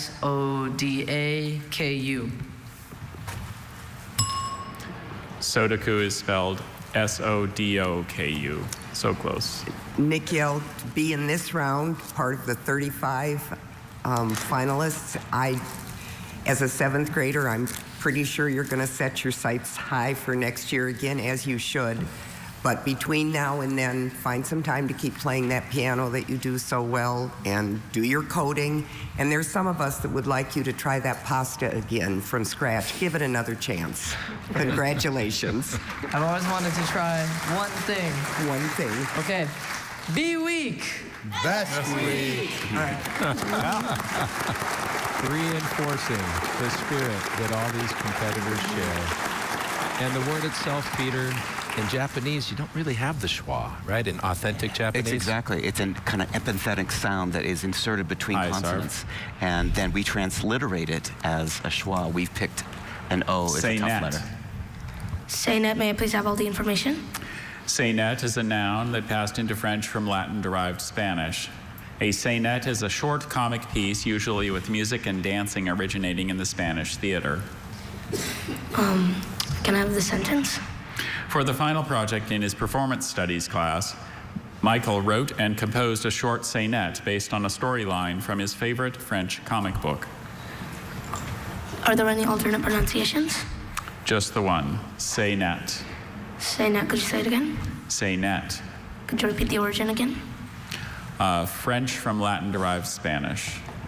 Sure seems like French could throw him off. Yeah. Well, he said, I remember. Saynet. S-A-Y-N-E-T-E. Saynet. That is correct. Thank you. Good thing he'd studied it, because if you hadn't, you'd probably put another T. Exactly. It's the double T with the E for the diminutive feminine ending in French is very confusing because phonetically there's no difference. I'm glad he told us he remembered, and then he demonstrated he remembered. Here's Hi, Zachary Rara, 8th grader. Katupa. Can you give me all the information? Katupa is a noun from a Latin word, probably of Malay origin. A katupa is any of the various fish-eating owls of 2 Old World genera. It's also called a fish owl. Katupa. Can you repeat the language of origin? It's from a Latin word of probably Malay origin. Katupa. Katupa. Can you give me all the information? Katupa, a noun from a Latin word of probably Malay origin. Any of various fish-eating owls of 2 Old World genera. It's also called fish owl. Katupa. C-A-T-U-P-A. Katupa. Katupa is spelled K-E-T-U-P-A. Zachary, it's been a joy to watch you last year and this year, and I know in this moment it may feel disappointing to you, but you have nothing to be disappointed about. Making it this far, the amount of time and study that you've put into this, a shout out to your family and to your sponsor, and I hope that you will continue to do all those things that you love, and if spelling is one of them, pass it along to others. Congratulations. Thank you. Mary Brooks mentioned his sponsor. That was the Louisville Free Public Library, a great place to study spelling words. So we have heard the bell here in round 9 twice. We've had 10 correct. Rengina. Okay, I have all the information. Rengina is a noun. It's from Polish. A rengina is an intrazonal group of dark grayish-brown soils developed in humid to subhumid grassy regions from soft calcareous marl or chalk and having a brown friable upper layer and grayish or yellowish underlayers. Rengina. Can you repeat the word? Rengina. Rengina. Any alternate pronunciations? Just the one. Rengina. From Polish? That's right. Oh. Part of speech, can you repeat it? Noun. Can you repeat all the information? Sure. Rengina is a noun from Polish. Rengina is an intrazonal group of dark grayish-brown soils developed in humid to subhumid grassy regions from soft calcareous marl or chalk and having a brown friable upper layer and grayish or yellowish underlayers. Say it one more time. Rengina. Okay. W-R-E-N-G-I-N-A, Rengina. Rengina is spelled R-E-N-D-Z-I-N-A. Okay. Okay, Lauren, again, I'm guessing you'll be working very hard to come back next year. Look how high you have finished this year. Major accomplishment. And one of the things I read about you is you have this hidden talent of storytelling. So between now and next year, tell your story, and you'll have a next chapter to add to it. Congratulations. Lauren is studying French. She's also learned German. But Peter, that 18-pound dictionary you were talking about doesn't have a lot of Polish imports. No, that's a 20th century phenomenon. They're more recent. And in this case, kind of a scientific term, but that J sound, DZ, is how it's spelled, like the CZ of for Czechoslovakia. Dojna. This is a Romanian folk song, usually in the form of a lament. Dojna. May I have all the information? Dojna, a noun from Romanian. A dojna is a Romanian folk song, usually in the form of a lament. Dojna.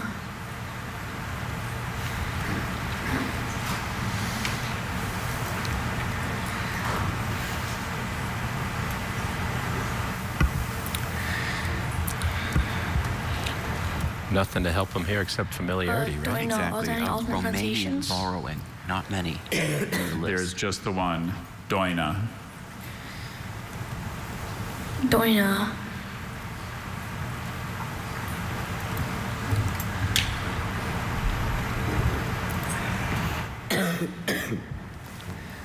Dojna. D-O-I-N-A, Dojna. Correct. Great work. Great work. Dojna delayed for Adarsh. Yep. Spell it how it sounds. Yep. It's your best shot. It really worked. Ani goes to round 10.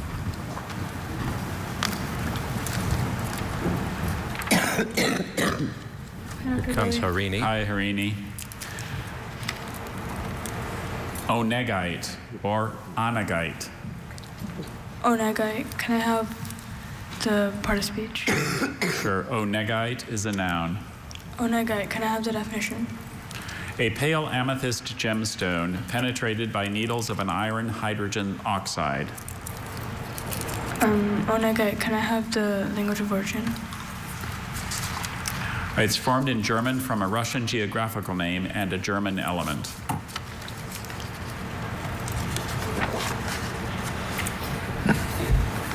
Can you repeat the alternate pronunciations? Onegite or onegite. Onagite. Can you repeat the language of origin? It's formed in German from a Russian geographical name and a German element. Onagate. Onagate. O-N-E-G-I-T-E. Onagate. That is correct. Thank you. Can't remember ever seeing that word here in Washington before. And if you haven't seen that lake in Russia, how would you know? A short word, 2 syllables. Really need to know the German phonetics again. That would help. Hello, Ishan. Hi. Omoidium. Omoidium. Omoidium. Can I have all the information, please? Sure. Omoidium is a noun made up of Greek-derived Latin and Latin elements. It means the bones of the upper jaw or roof of the mouth in a bird. Greek omo meaning shoulder?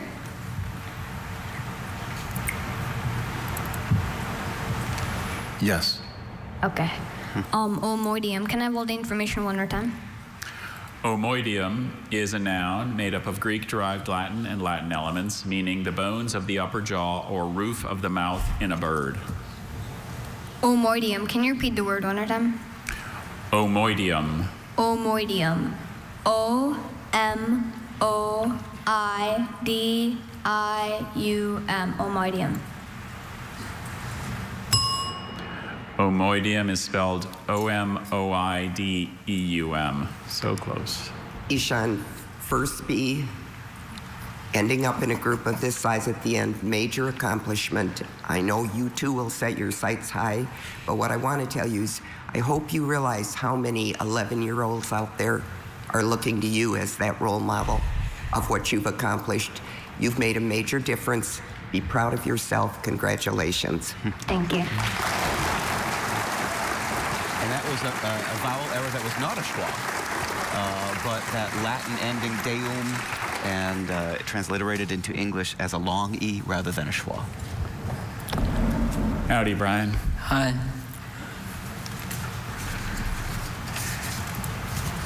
Antipascha, or Antipascha. This is the first Sunday after Easter. Antipascha. May I have the language of origin? It's from a Greek word and an ultimately Hebrew word. Antipascha. Does this come from the Greek anti, meaning against? You're on the right track. Okay. Can you repeat both pronunciations? Antipascha, Antipascha. Antipascha. May I have the definition again? The first Sunday after Easter. Okay, Antipascha. Can you repeat all the information? Antipascha, Antipascha is a noun from a Greek word and an ultimately Hebrew word. Antipascha is the first Sunday after Easter. Okay. Antipascha. A-N-T-I-P-A-S-C-H-A. Antipascha. That is correct. Thank you. So impressed with Brian this year, Peter.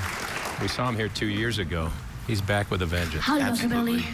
A tough word. Howdy. Because that E could have been for Your the name is I, Jai, for anti, right? for before. Jai. Jai. He got it correct. I think I've been course. saying Jay. I'm sorry. Yeah. I'll be better. No, it's fine. Thank you. I have two. Your Dr. word Billy. is Rigaline or Rigalin.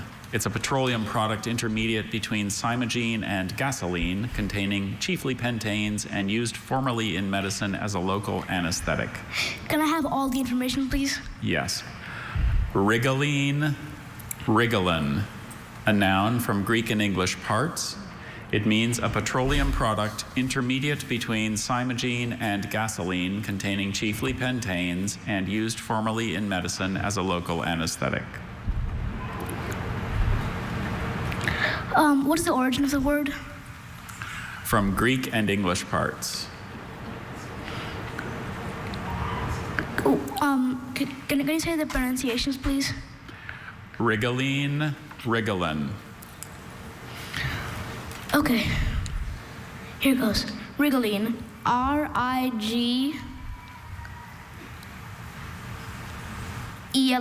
Rigaline. I'm sorry, Rigaline is spelled R-H-I-G-O-L-E-N-E. Thank you. But Jai, same thing I'm going to say to you, how high you finished last year and look where you finished this year. You're going to work hard, you're going to be back, and 10 years old and a 5th grader. It just doesn't get any better than that. All those viewers out there right now are looking at you. So thank you and congratulations. Thank you. We will remember that name, Jai Nayak, who is our youngest remaining competitor. So here's where we are now. We have 13 who've spelled correct in this round. We have 5 who have missed. So that means we still have how many more? 17 to go in this round, if my math is correct. How are you at math? Not so great. Not so great. I'm pretty sure that's right. Peter, thanks for all the work you do with that dictionary. I'm sure we have lots more neologisms to look forward to in this next version. Always, always. The language grows constantly and ever faster.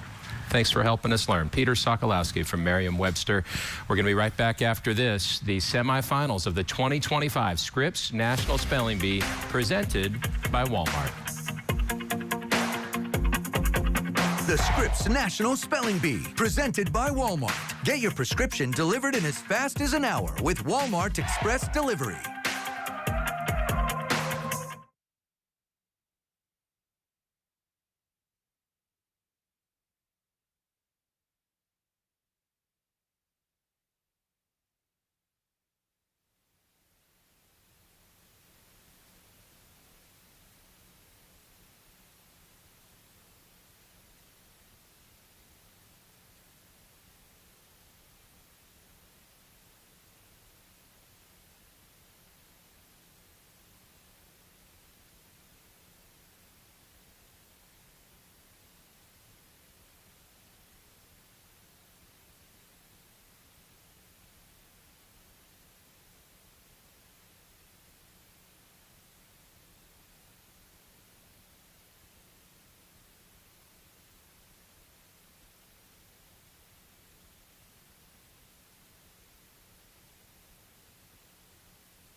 Calling all fans. Are you ready?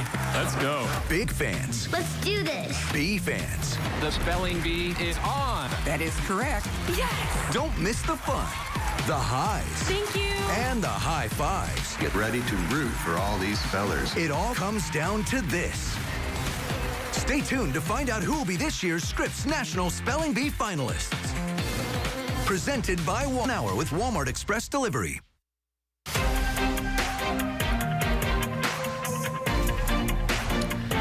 Welcome back, and welcome back to Julie Grant, former bee competitor herself. You know her from Court TV, and to all of you joining us for these 2025 Scripps National Spelling Bee semifinals. And what a way to celebrate this 100th year, Julie. It's been amazing. It really has been. These children are so brilliant, Paul, so impressive, incredible. And now it's coming down to the end of the semifinals. We're gonna have the competition continue. Let's go back to the stage. We've got our next speller up. This is Holden Good. He's from North Carolina. Hey, Dr. Bailey, how's it going? Pretty good. How about you, Holden? I'm doing okay. I'm a little nervous, but give me my word. Okay. I'm ready. Give me my word. You're doing great. You really are. Thanks. Okay. Delsartian. Delsartian. May I please have the definition? Sure. Of, relating to, or having the characteristics of a system or method of using body movements to express emotional concepts. Could you please give me the language of origin? It's from a French name plus an English element. So you better know that name, Holden. Are there any alternate pronunciations? There's just the one, Delsartean. Could you use it in a sentence, please? The Broadway show, The Music Man, features an exhibition of small-town Iowans striking Delsartean poses to represent Grecian urns.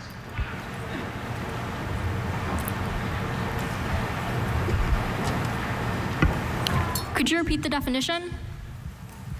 Of, relating to, or having the characteristics of a system or method of using body movements to express emotional concepts. Could you repeat the language of origin? Part from a French name plus an English element. So if it's a French name, how would you spell it how it sounds? And add that suffix. Delsartean. D-E-L-S-A-R-T-E-A-N.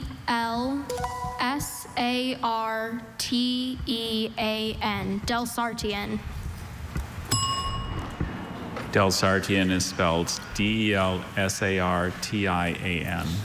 Holden, I taught drama for a lot of years, and I know talent when I see it, and you've got it. But I want to congratulate you on your spelling talent today, because you showed your personality. You have another year of eligibility. We loved having you keep going after those things you love. Thank you so much. Very good job. That was good job.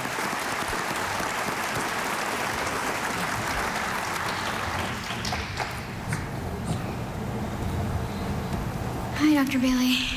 Hi, Aishwarya. This word has a homonym. The word is loose. This loose is a pike fish, especially when full grown.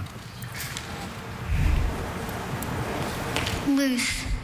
Can I have the language of origin, please? Latin-derived French. Loose. Loose.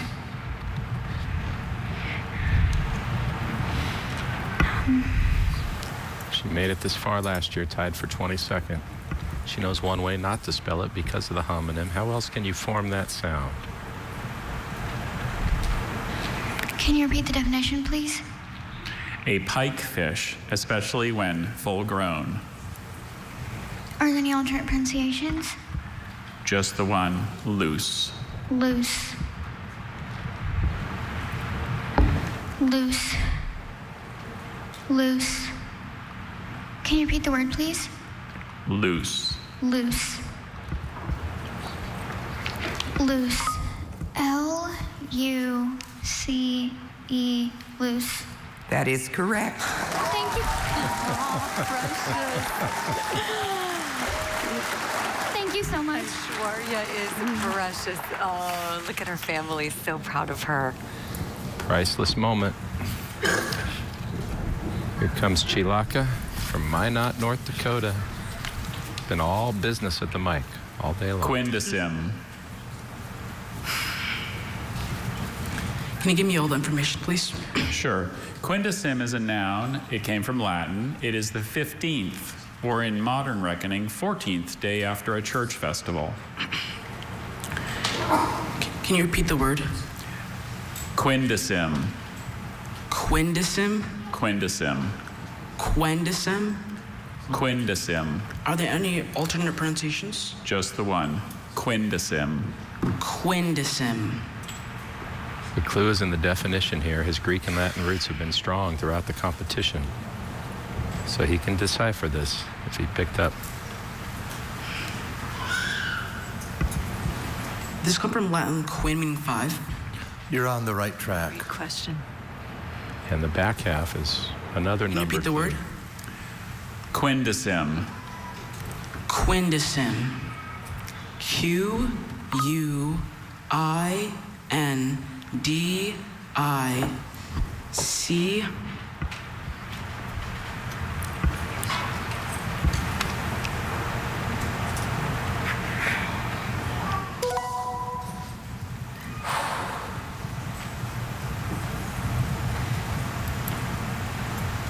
I am Quindasim.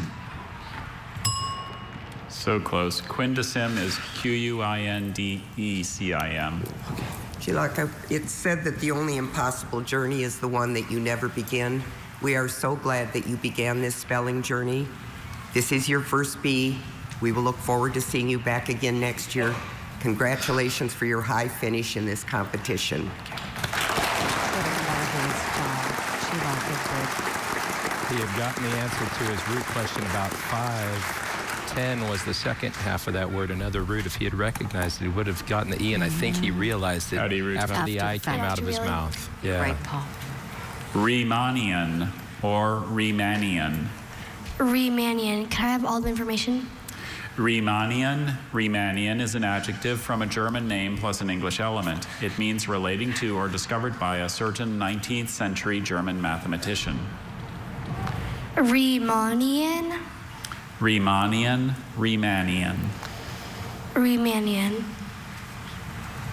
Seems to be the Can I eponym have the round. origin? It's from a German name plus an English element.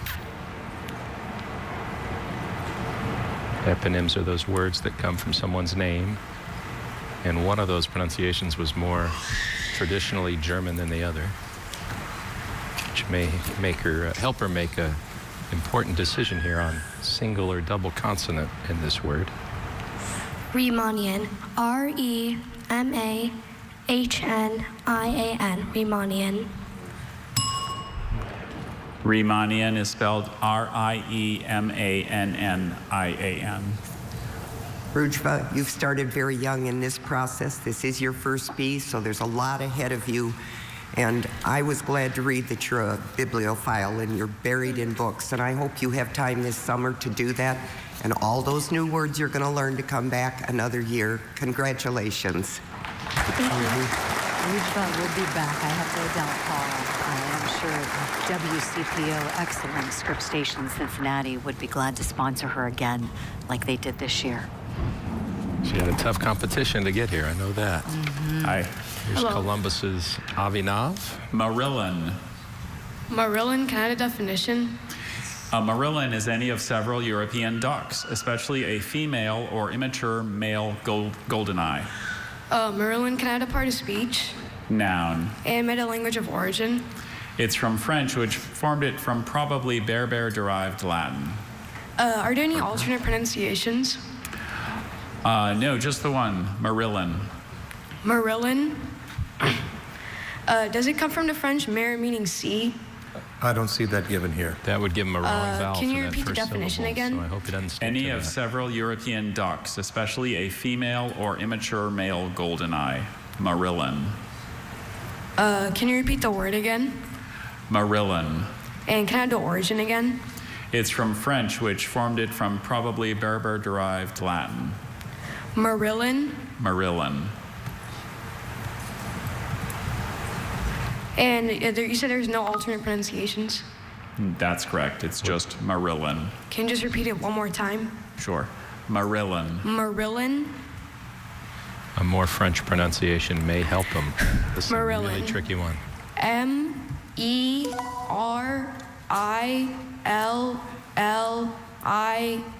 Marilyn? Marilyn is spelled M-O-R-I-L-L-O-N. Avina, I know this is tough, but you're tougher, and you're going to go on to do superstar things in whatever you choose to do. And I do want to give a shout out to your new regional partner. How lucky were they, the Columbus Blue Jackets of Columbus, Ohio, to get someone like you to represent them this year. You are an outstanding representative of all spellers. Congratulations. Thank you. Everything Mary Brooks says is so true. He's making the Buckeye State proud.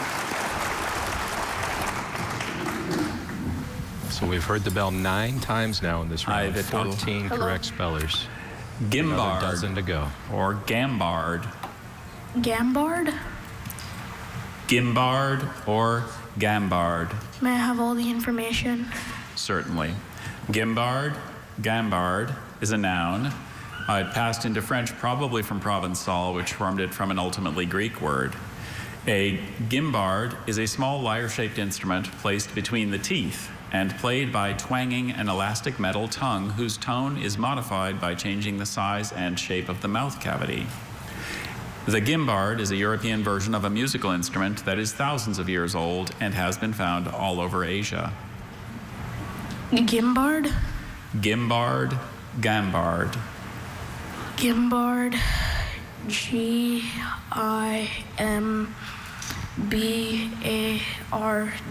Gimbard. Gimbard is spelled G-U-I-M-B-A-R-D.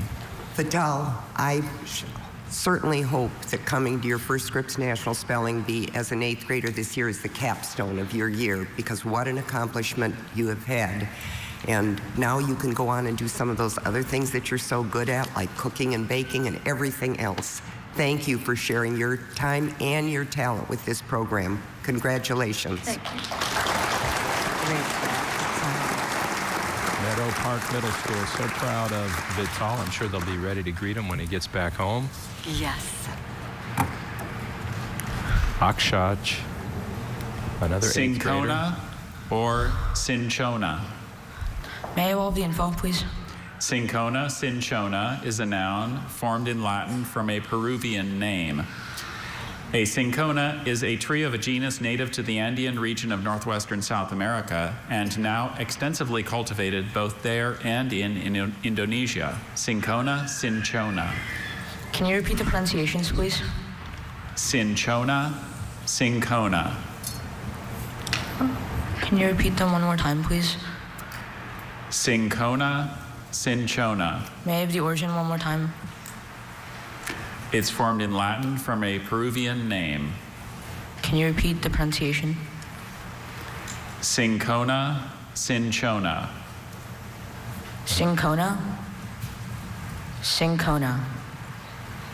C-I-N-C-H-O-N-A. Cinchona. That is correct. Thank you. Another eponym that couldn't trip up Akshaj. Wow. So now 15 correct spellings in this round. That was impressive, Paul. Hi, John. Hi.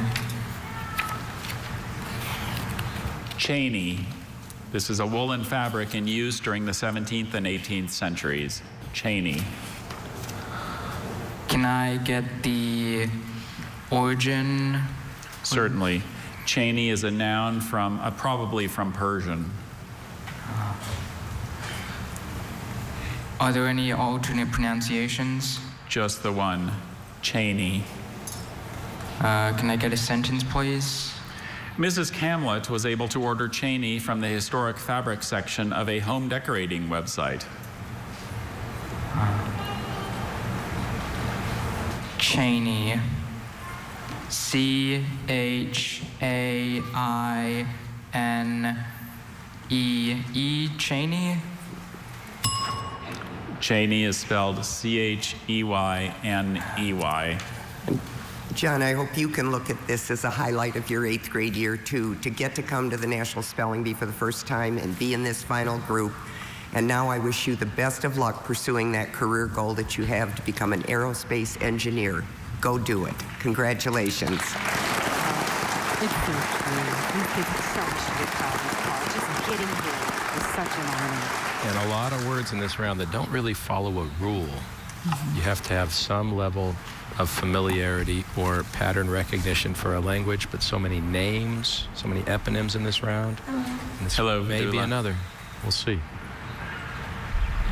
Calamier. Can I have all the information, please? Calamier is a noun from a French geographical name. It's a small mold-ripened cheese, fresh or cured brie cheese. Can I have the sentence, please? Sure. Good Calamier has a nutty flavor and is an excellent choice for an after-dinner cheese. Can I have the origin again? It's from a French geographical name. Colombier. C-O-L-U-M-B-I-A-E.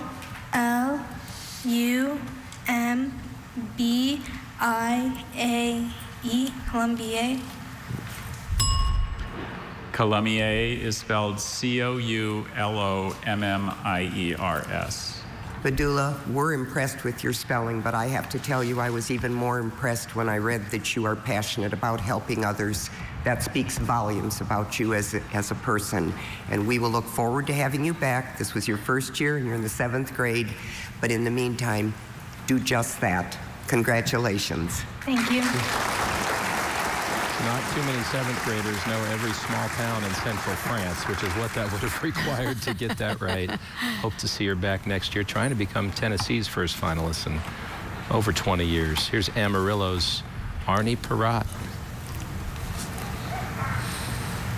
Tatpurusha, or Tatpurusha. May I have all of the information, please? Tatpurusha is a noun from Sanskrit. A Tatpurusha is a class of compound words having as first constituent a noun or noun stem that modifies the second constituent by standing in the relation to it of possessor, as in sheepskin, or any of numerous other relations. The noun bookcase is an example of a Tatpurusha. Are there any alternate pronunciations? There's Tatpurusha and Tatpurusha. Tatpurusha. Tatpurusha.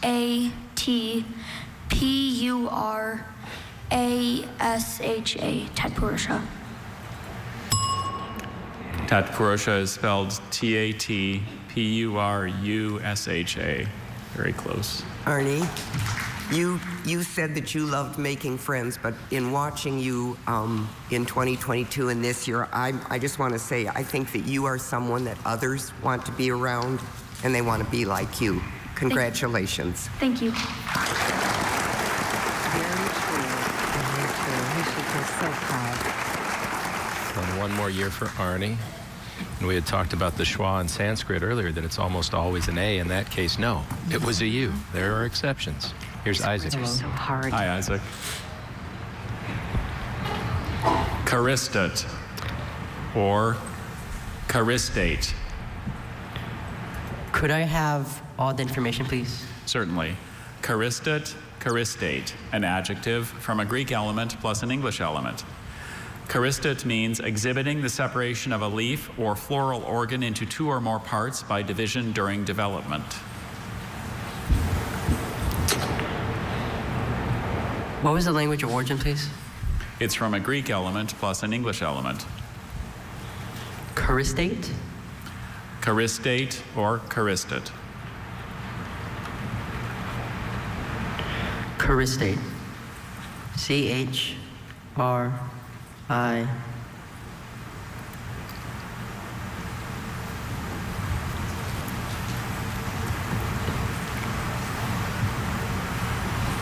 S-T-A-T-E. Charistate. Charistate is spelled C-H-O-R-I-S-T-A-T-E. Isaac, don't let anybody tell you that you can't come into the Scripps National Spelling Bee for the first time as an 8th grader and not do extremely well, because you are proof of what can happen when you set your mind to something. I hope this week has been a pure joy for you and that you can take away all of the goodness of it and go forth and do all the things that you love to do. Congratulations. Thank you. So this highly difficult round has been the toughest yet. About a 50-50 proposition right now. 15 correct, 14 have heard the bell.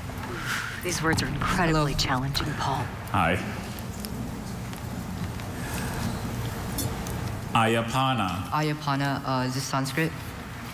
Well, no, it's originally from a Tupi word, which South America, and passed from Portuguese to Spanish.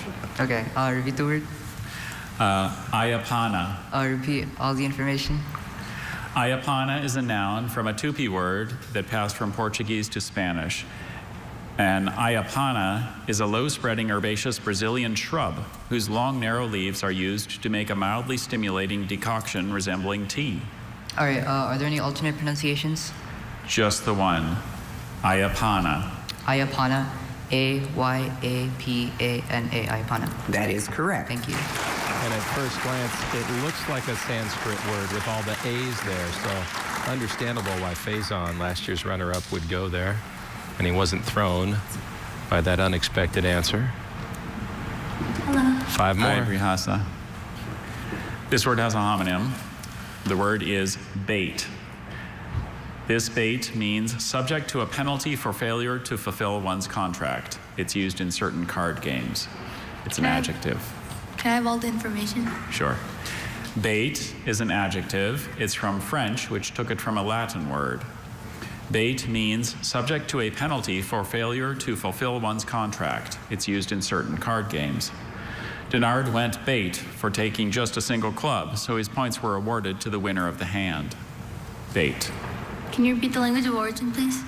French, which took it from a Latin word. This may recognize the sound from other French words with Bait. a similar pattern. B-E-T-E, bait. That is correct. Thank you. Beautiful job. I agree, Hasta.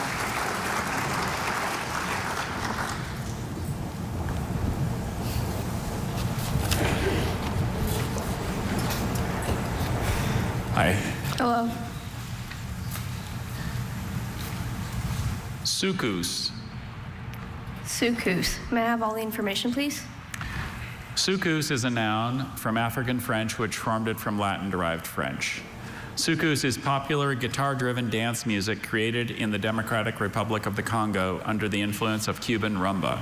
It's great. Okay. Can you repeat the definition, please? Sucus is popular guitar-driven dance music created in the Democratic Republic of the Congo under the influence of Cuban rumba. Sucus. Sucus. Sucus. Okay. Can you repeat all the information again? Sucus is a noun from African French, which formed it from Latin-derived French. The definition is popular guitar-driven dance music created in the Democratic Republic of the Congo under the influence of Cuban rumba. Sucus. Am I saying it correctly? Sucus. Sucus. Vowel sound, she should be straightforward. It's that middle consonant that I'm concerned about here. S-U-C-U-S-E. Sucus. I'm sorry, Sucus is spelled S-O-U-K-O-U-S. Sienna, you represent one of our other new regional partners, Basis Ed Texas and Basis Texas Charter Schools in San Antonio. And they were very fortunate to have you be their representative this year. Your previous experience served you well, and a high finish this year and one more year of eligibility. We wish you the best of luck and congratulations. Thank you. OU is that French combination for ou. She's gotten other words with that in the past. That was tricky. They're all bad in this round. Boy. This is a tough round, Paul. 3 more to go. Oof. Starting with another returner, Nargiza. Hi again, Dr. Bailey. Hello again, Nargiza. Shiken. Shiken, may I please have all the information? Shiken is a noun from Japanese. A shiken is a chief executive officer and later a virtual regent under the Japanese shoguns during the period from 1192 to 1333. During the Kamakura period of Japanese history, 14 members of the Hoso clan served as shiken. Okay, Shiken, could you please repeat the part of speech? Noun. Okay, could you please repeat the definition? A chief executive officer and later a virtual regent under the Japanese shoguns during the period from 1192 to 1333. Okay, and could you please repeat this sentence? During the Kamakura period of Japanese history, 14 members of the Hoso clan served as shiken. Thank you. Okay, shiken. Single or double consonant in the middle. Shiken. S-H-I-K-K-E-N.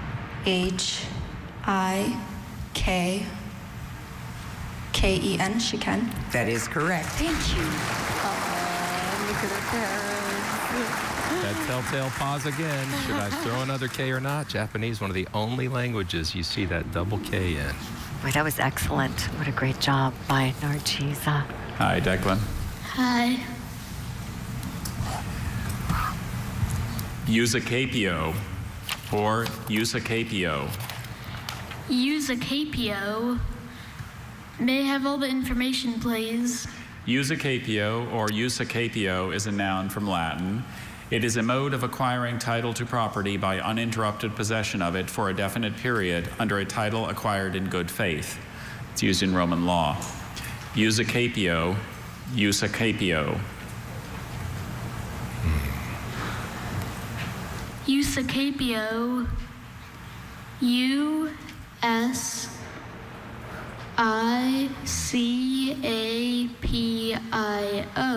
Eusacapio. Very close. Eusacapio is spelled U-S-U-C-A-P-I-O.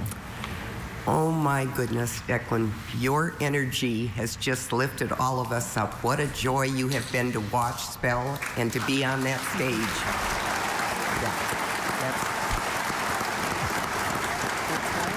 To have that kind of spark as a sixth grader, I can only imagine what you're going to do in your future. Congratulations.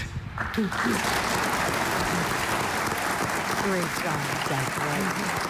One of the biggest audience reactions of the night. And look, the spirit Mary just talked about still on display as he exits. Don't you love the high five, Paul? Just great sportsmanship going on in this bee. These kids are awesome.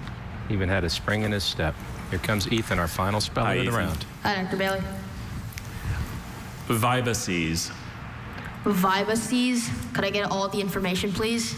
Vibaces is a plural noun from Latin. It means linear subcutaneous extravasations of blood. Vibaces. Vibaces. Vibaces. Vibaces. Could I get, are there any alternate pronunciations? No, just vibaces. Vibaces. Could I get all the information besides the sentence one more time? Vibaces is a plural noun from Latin. It means linear subcutaneous extravasations of blood. Vibaces. Plural is the big clue here. Am I saying it correctly? Vibaces. Could I get the definition one more time? Linear subcutaneous extravasations of blood. Vibaces. V-I-B-I-C-E-S.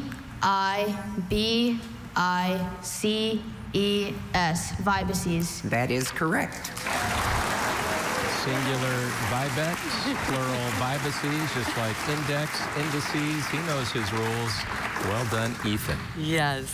All right, Julie, so we had 35 to start that round. 19 got it right. 16 heard the bell. I think we're going to have to keep going to get to our finalists. I think so, Paul. And I think the words are getting harder, too. I'm not sure, but it seems that way to me. How about you? You know, this is what it's all about. We're going to find out on the other side of this break who our finalists are. Thank you for watching the 2025 Scripps National Spelling Bee. Don't go away. We're going to be right back in just a moment. The Scripps National Spelling Bee, sponsored by Chipotle. Real food made with just 53 easy-to-spell ingredients.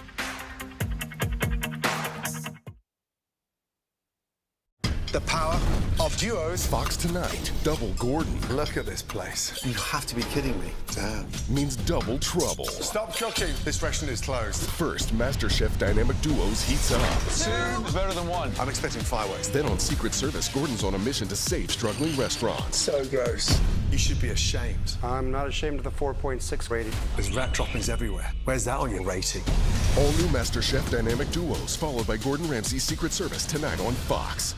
What will you do when the power goes out? Power outages can be unpredictable and inconvenient, but with a Generac home standby generator, your life goes on uninterrupted because you'll have power when you need it the most. The number one thing to prepare for is extended power outages. Don't make it so hard on yourself. Have a Generac home standby generator. And special financing and low monthly payment options are available. Call or go online now to request your free quote. Power your life with Generac.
Welcome back to the 2025 Scripps National Spelling Bee Semifinals. In just a little while, we're going to know our finalists.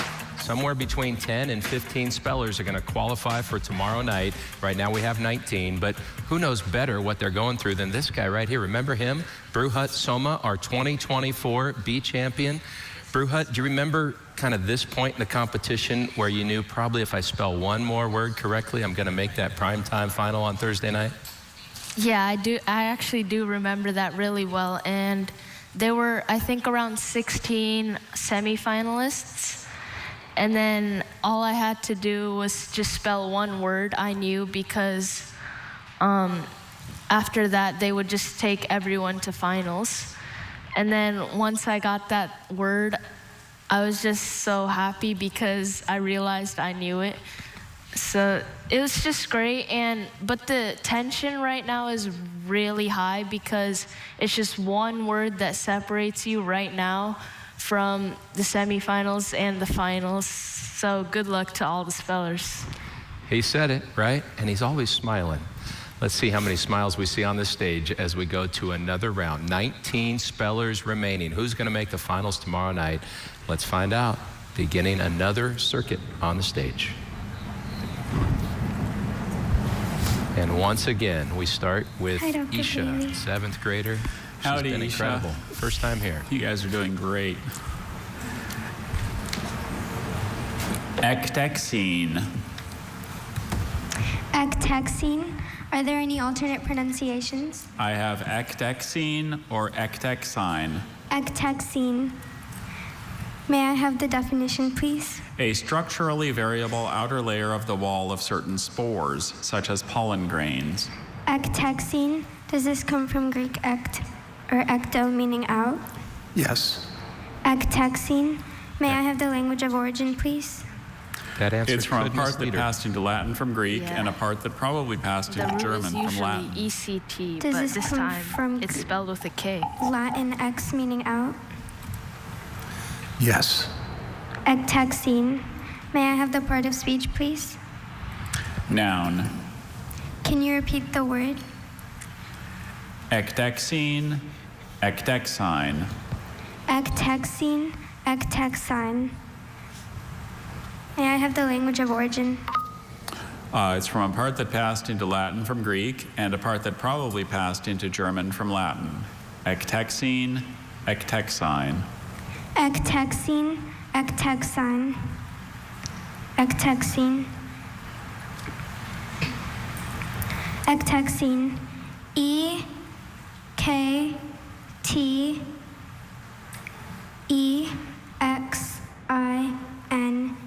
Ectexine. That is correct. That was so cool, right at the buzzer, just when the time was just about to go off. And that smile said, yeah, I knew it was a K the whole time. Here's Oliver. Hi, Dr. Bailey. Howdy, Oliver. This word has a homonym. The word is gob. This gob is a tropical leguminous African creeping herb that ripens its edible fruits underground. It's also called Bambara groundnut. Gob, can I have all the information, please? Sure. Gob is a noun from a native name in the Caribbean. It's a tropical leguminous African creeping herb that ripens its edible fruits underground. The fruit of the gob is similar to that of the peanut plant, whose fruits likewise develop in the ground and not from the flowers. Gob? Gob. Gob, could you repeat all the information, please? Gob, a noun from a native name in the Caribbean. A tropical leguminous African creeping herb that ripens its edible fruits underground. It's also called Bambara groundnut. Okay. Thank you. Gob? Gob. Gob. G-O-B-B-E, gob? That is correct. You can stick a gob in your gob. He knows both homonyms. That's 2 rounds in a row he's gotten homonyms. Never makes us wonder how he's feeling. Here's Lawrence Yee. Hey, Lawrence. To rill. To rill. What is the definition? To rill is an absorption vessel in which a gas is passed over a liquid, as for removing moisture or a component of a gas mixture. To rill. Can I have all the information? Sure. Turil is a noun from German, which perhaps formed it from a French word. It's an absorption vessel in which a gas is passed over a liquid, as for removing moisture or a component of a gas mixture. Turil. Or is there any alternate pronunciations? There's just Turil. Can you say it again? Turil. Turil. These French and German dual origin words are always confusing because you could go either way with the language, of origin? It's from German, which perhaps formed it from a French word. Which could make it an extra letter. Let's see.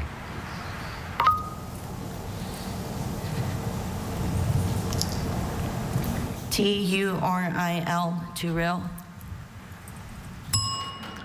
Turil is spelled T-O-U-R-I-L-L. Lawrence, big pat on the back to you. Coming into this for the first time as an 8th grader, you're in round 10, one of 19 spellers. I can't imagine how our new regional partner, the Merced County Office of Education, Merced, California, how very, very proud they are, and your family. You have done a great job. Congratulations.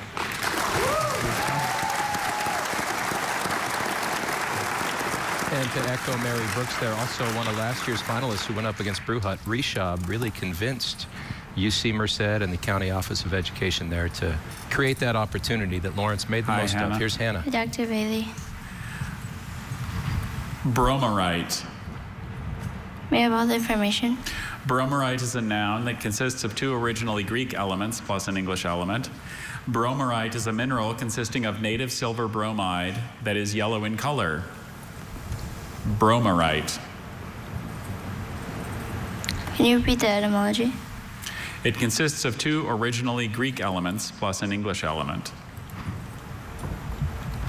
Bromerite. B-R-O-M.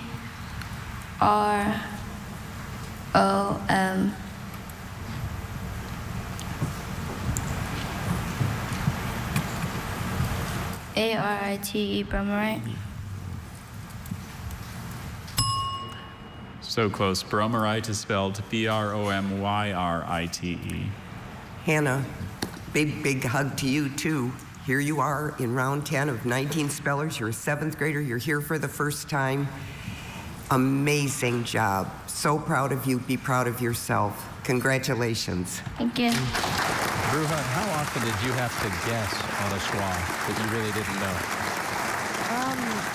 Well, in last year's beat, not really, because I knew like all of my words. That's a pretty good place to be in. Yeah. And it showed. Here's Sarvadnya, who's had a similar experience so far this year. Disulfiton. Disulfiton? Disulfiton. And another tricky Can I have all the schwa in information, this word, please? too. Disulfiton is a noun formed using Greek parts and a part that came into Latin, probably from Oscan. A disulfiton is an organophosphorus systemic insecticide used especially on cultivated plants. Can I have the origin again, please? Disulfiton was formed using Greek parts and a part that came into Latin, probably from Oscan. Disulfiton? Disulfiton. Does it come from Greek di, meaning 2? Yes. Disulfiton? Disulfiton. Is there any alternate pronunciations? Just the one, disulfiton. Disulfiton. 3rd syllable schwa, the sticking point here. If he uses Greek patterns, I think he'll be It's an L, right? fine. Because the Greek connective vowel is usually Could you an repeat O. the word one more time? Usually. Disulfiton. Disulfiton? Disulfiton. Disulfiton. This time it is, so that's a big Disulfiton. bonus for him. D-I-S-U-L-F-O-T-O-N.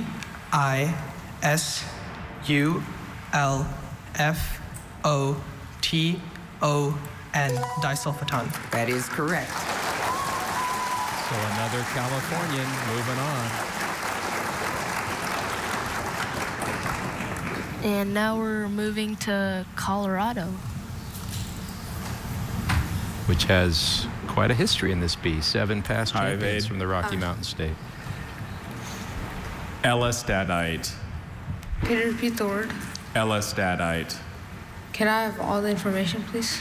Elistadite is a noun formed from an American name plus an English element. Elistadite is a variety of calcium phosphate mineral containing silicon, carbon, and sulfur, replacing some of the phosphorus.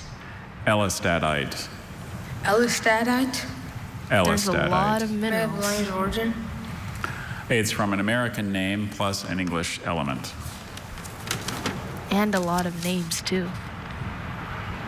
Names are tricky because they don't follow any types of patterns, so they just require rote memorization. Could you repeat all the information, please? Elistadite is a noun formed from an American name plus an English element. Elistadite is a variety of calcium phosphate mineral containing silicon, carbon, and sulfur, replacing some of the phosphorus. Are there any alternate pronunciations? Just the one, Elistadite. Could you repeat the language of origin? It's from an American name plus an English element. Elistadite? Elistadite. E-L-L-I-S-T-A-D-I-T-E. Elistadite? Very close. Elistadite is spelled E-L-L-E-S-T-A-D-I-T-E. Thank you. Yes, Fade, I know this is your first bee, but you've been around the bee for a long time with your brother, and I want to thank you, your brother, your family, the Denver Post, for putting in such passion into this program. You did an amazing job. Be proud. Congratulations. Ruhut, that makes me wonder, did you have a separate list of eponyms that you would study just so you'd have a chance to remember them because of what you said, they don't follow rules? Hello, judges. Maybe not really a list, but like I did a lot of advanced searches in the dictionary on them. Canesine or canesin. Can I have all the information except the sentence, please? Canesine, canesin is a noun. It consists of a part of unknown origin plus an English element. Canesine is a very bitter, poisonous crystalline alkaloid obtained from certain trees of a family of chiefly tropical herbs, shrubs, and trees. Canesine, canesin. A lot of scientific words here. Can you repeat the etymology, please? It consists of a part of unknown origin plus an English element.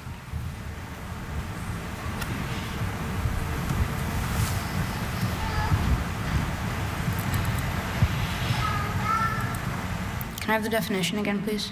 A very bitter, poisonous crystalline alkaloid obtained from certain trees of a family of chiefly tropical herbs, shrubs, or trees.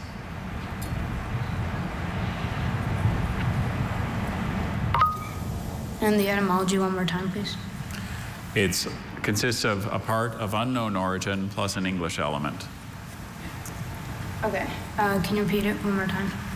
Canesine, canesin. Schwa. Canesine. C-A-N-E-S-S-I-N-E. Canesine. Very close.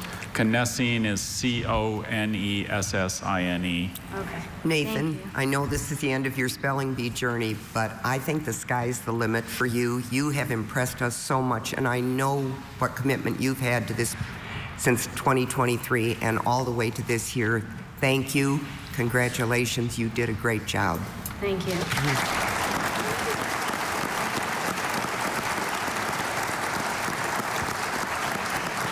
So we've heard the bell now 4 times in round 10, just 3 correct responses. What will it be for Zway's Space Time? Trying to join his older sister as a B finalist. She was the champ 4 years ago now. Hi, Zway.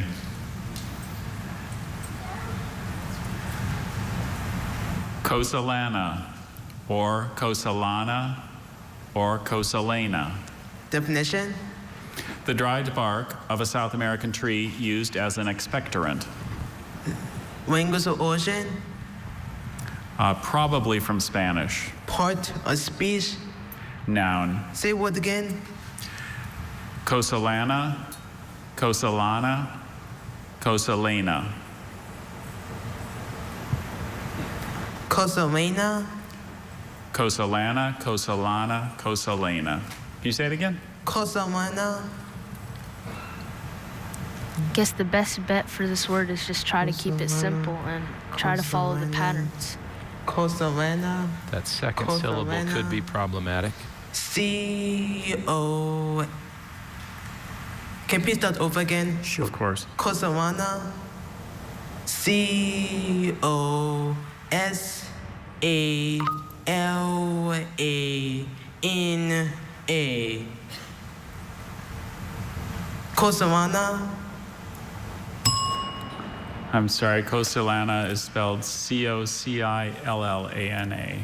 Sway, you have impressed everyone in this room with your style of spelling, the deep breath that you take.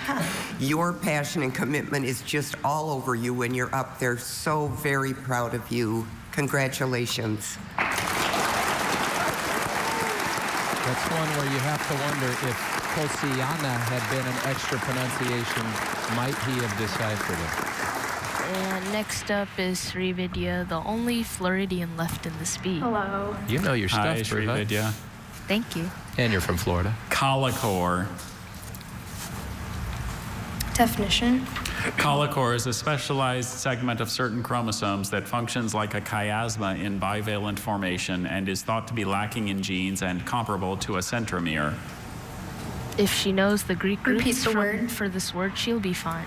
Colicore. Colicore. Alternate pronunciations. Just the one. Colicore. Language of origin. Originally Greek parts. Does it come from the Greek kala, meaning glue? Yes. Repeat the definition. A specialized segment of certain chromosomes that functions like a chiasma in bivalent formation and is thought to be lacking in genes and comparable to a centromere. Does it come from the Greek core, meaning string? Meaning, String. I don't see that given here. Repeat the definition one more time. A specialized segment of certain chromosomes that functions like a chiasma in bivalent formation and is thought to be lacking in genes and comparable to a centromere. Alternate pronunciations. Just the one. Colicore. Colicore. Colicore. C-O-L-L-A-C-H-O-R. Colicore. Colicore is spelled C-O-L-L-O-C-H-O-R-E. Srividya, I know whatever the universe holds for you, you're going to be amazing. And you have been an amazing speller. You've had a top finish here today. Be proud of yourself, as proud as we are of you, and go on and do great things. Congratulations. Thank you.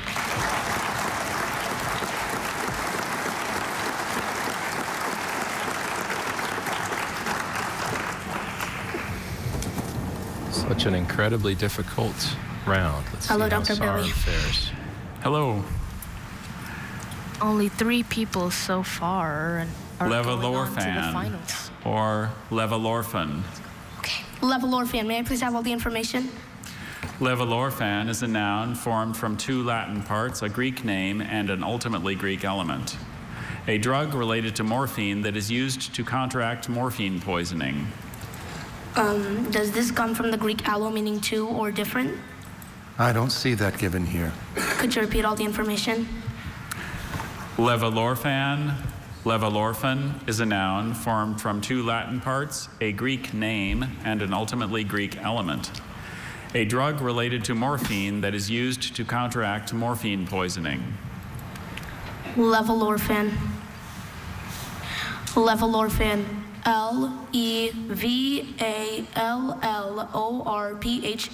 Levalorphan. That is correct. Yes! The last time we had a finalist from Georgia was last century, Cody Beauclair in 1997, but Sarv is on to the finals. Now it's Adarsh's turn.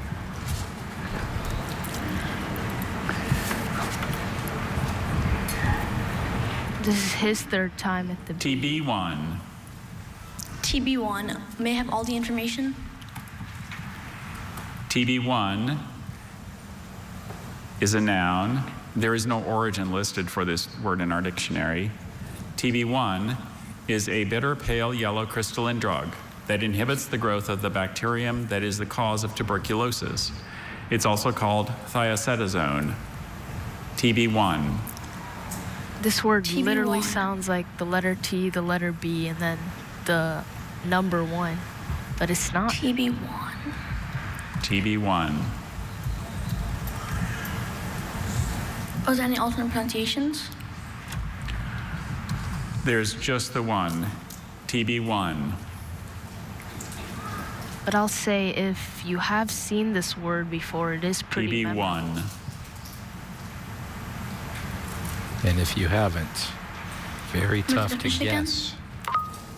TB1 is a bitter, pale, yellow crystalline drug that inhibits the growth of the bacterium that is the cause of tuberculosis. It's also called thiacetazone. TB1. TB1. TIBIUAN, TB1. TB1 is spelled TIBIONE. Miss Adersh, I read how you really live on reading, writing, and spelling. Well, there's no doubt in my mind that you can spell. What an amazing accomplishment as a 6th grader, 11-year-old. Look around you, very elite group of spellers. You've outdone yourself. Very proud of you. Congratulations. Thank you. This round has really been a killer round. 4 people have spelled correctly, 7 have spelled incorrectly. Yeah, and anytime you hear there is no origin in the dictionary, it can get in your head a little too. Here's Hi, Harini. Namurud. Namurud, can I have the definition, please? Namurud is a stonefly of a family of widely distributed stoneflies having small or vestigial posterior appendages. Namurud, can I have the part of speech, please? It's a noun. Namurud. Namurud, can I have the language of origin, please? Namurud is from Greek parts. Namurud, can I have all the information again, please? Namurud is a noun, comes from Greek parts. A namurud is a stonefly of a family of widely distributed stoneflies having small or vestigial posterior appendages. Namurud. Namurud. N-E-M-O-U-R-I-D. Namurud. That is correct. Thank you. That was a tough one, but you still got that. She tied for 9th last year. We'll see her tomorrow night. Hi, Brian. Hi. Alkanon. Alkanon. May I have the definition? Alkanon is a red crystalline coloring matter obtained from the root of a certain European plant and used chiefly in coloring beverages and fatty and oily pharmaceutical and cosmetic preparations. Alkanon. May I have the language of origin? Alkanon was formed in Latin from a part that went from Arabic to Latin to Spanish and a part that went from Latin to French. Alkanon. May I have all the information? Alkanon is a noun. Alkanon is a word that was formed in Latin from a part that went from Arabic to Latin to Spanish and a part that went from Latin to French. Alkanon is a red crystalline coloring matter obtained from the root of a certain European plant and used chiefly in coloring beverages and fatty and oily pharmaceutical and cosmetic preparations. Alkanon. Alkanon. Are there any alternate pronunciations? Just the one, Alkanon. Alkanon. May I have the origin again? Formed in Latin from a part that went from Arabic to Latin to Spanish and a part that went from Latin to French. Alkanon. A-L-K-A-N-N-I-N.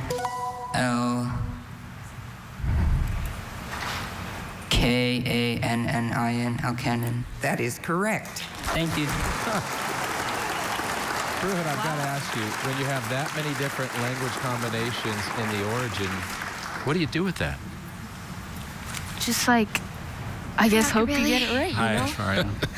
It worked. Don't keep too much in your head. Just focus all on the word. Let's get the next word for Aishwarya. Talagalone. Talagalone.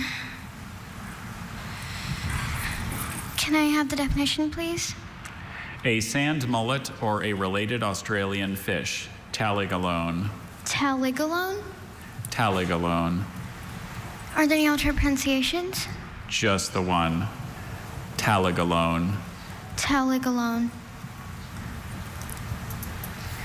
Taligalone. Can you repeat the word one more time? Taligalone. Taligalone. Can you repeat the word one more time, please? Yes. Taligalone. Taligalone. Taligalone? Taligalone. Taligalone. Taligalone. Taligalone. Taligalone.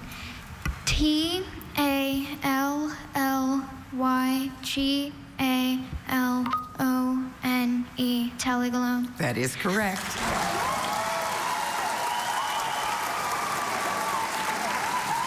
What a performance.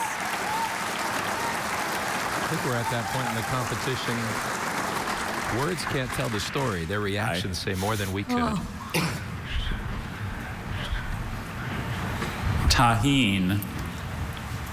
Tahine. Tahine. May I have the language of origin? It went from Nahuatl to Spanish. Tahine. May I have all of the information? Tahine is an adjective that went from Nahuatl to Spanish. It means of or relating to the extinct culture of the Totonacs near the present state of Veracruz, Mexico, and characterized by the use of double outlines in design and of stone axe blades shaped like human faces. Tahine. Tahine. May I have the part of speech? Adjective. May I have it in a sentence? Javier wrote his thesis on the decorative architectural features of the Tahine culture. Tahine. Tahine. May I have the origin? Nahuatl to Spanish. This word is simple if he just uses Spanish language patterns. Tahine. May I have the pronunciation? Tahine. Tahine. T-A-J-I-N. Tahine. That is correct. Thank you. But Bruja, you know, when a round has been anything but simple, sometimes you're tempted to make it more than just Exactly, simple. and we've seen that a lot today. But the best tip is just, go with your gut. Howdy again. Here's your buddy. You guys went toe-to-toe last year. I'm good. Do remember. You are very and good. I wish all the best for him this year. Cotterel. Especially because I'm not participating. Let's hear this word. It says homonym, so I'll give you the definition. Cotterel. This is a peasant of a class of medieval English free villagers. Oh, this is really tricky. Oh, okay. All the pronunciations. There's just one. Cotterel. Can you say it again? Cotterel. Cotterel. Cotterel. Cotterel. Okay. Cotterel. Cotterel. It's a peasant of a class of medieval English free villagers.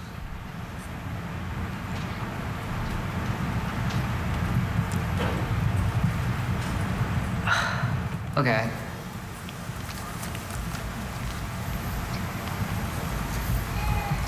Okay, say the word again. Cotterel. Cotterel. C-O-T-E-R-E-L-L. That is correct. Yes! Thank you so much.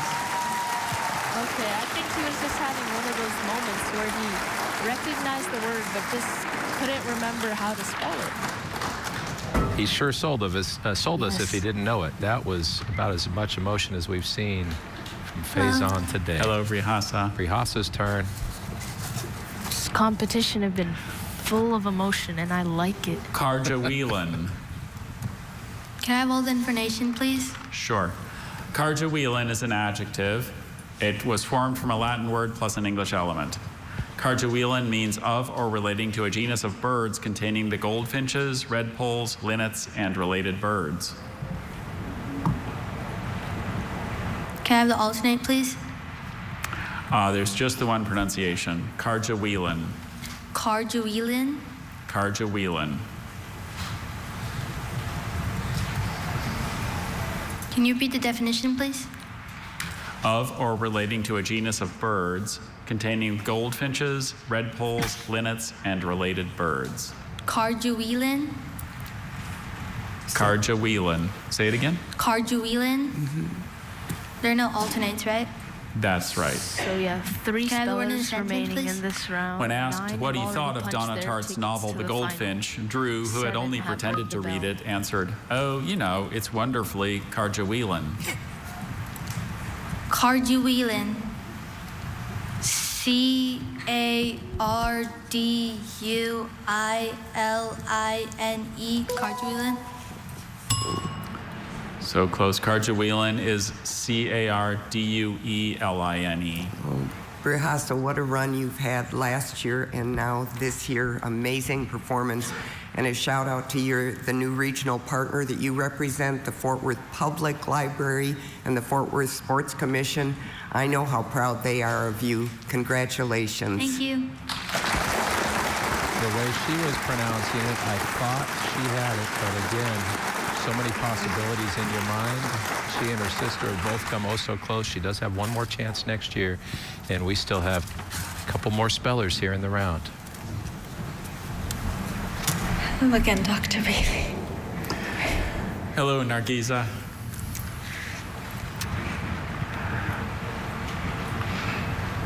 Parsis. Parsis, may I please have all the information? Oh, sorry, Persis. Persis. It's a violet dye obtained as a dry, pasty mass from certain lichens by fermentation with alkali as ammonia. It's a noun. It's from German. Persis. Persis? That pronunciation Okay, at the start, hopefully that could I doesn't have it in throw a her off. sentence? I was thinking the same thing. Sure. Persis has been used to color pharmaceutical preparations. Could you repeat the language of origin? Persis is from German. Could I have the definition? Again, one more time. Persis is a violet dye obtained as a dry, pasty mass from certain lichens by fermentation with alkali as ammonia. Is this just German? It's just German, yes. Persis. Can I have the part of speech? Noun. Persis.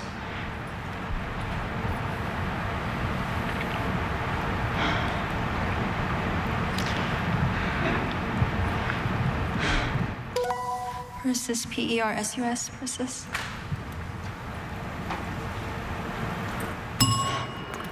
I'm sorry, Persis is spelled P-E-R-S-I-S. Nargisa, you've left your mark on this room, both this year and last year. I have to tell you, there aren't enough words to describe my impression of your personal style and your spelling style. You are an incredible, amazing young woman who has done an amazing job at the Scripps National Spelling Bee. And I know all the other talents you have.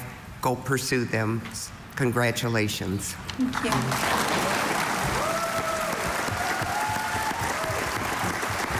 And we are down to our last speller, Ethan, to close out the semifinals. Last year he was up there with you. Let's see if he can be a finalist like you last year, Bruhut. He's been very consistent throughout. Hi, Ethan. Dr. Bailey. Alabrages. Alabrages. Alabrages. Alabrages. Does it? Could I have all the information, please? Certainly. Alabrages is a plural noun formed from a Latin name. The Alabrages are a people of Gaul inhabiting the region now known as Savoy and Dauphiné. Before the rise of the Roman Empire, the Alabrages were a powerful Gallic tribe that controlled important mountain passes through the Alps. Alabrages. Does it come from Latin allo, meaning different? I don't see that here. Alabrages. Spelled that way, but doesn't have that root. Are there any alternate pronunciations? There's just the one, Alabrages. Alabrages. Alabrages. A-L-L-O-B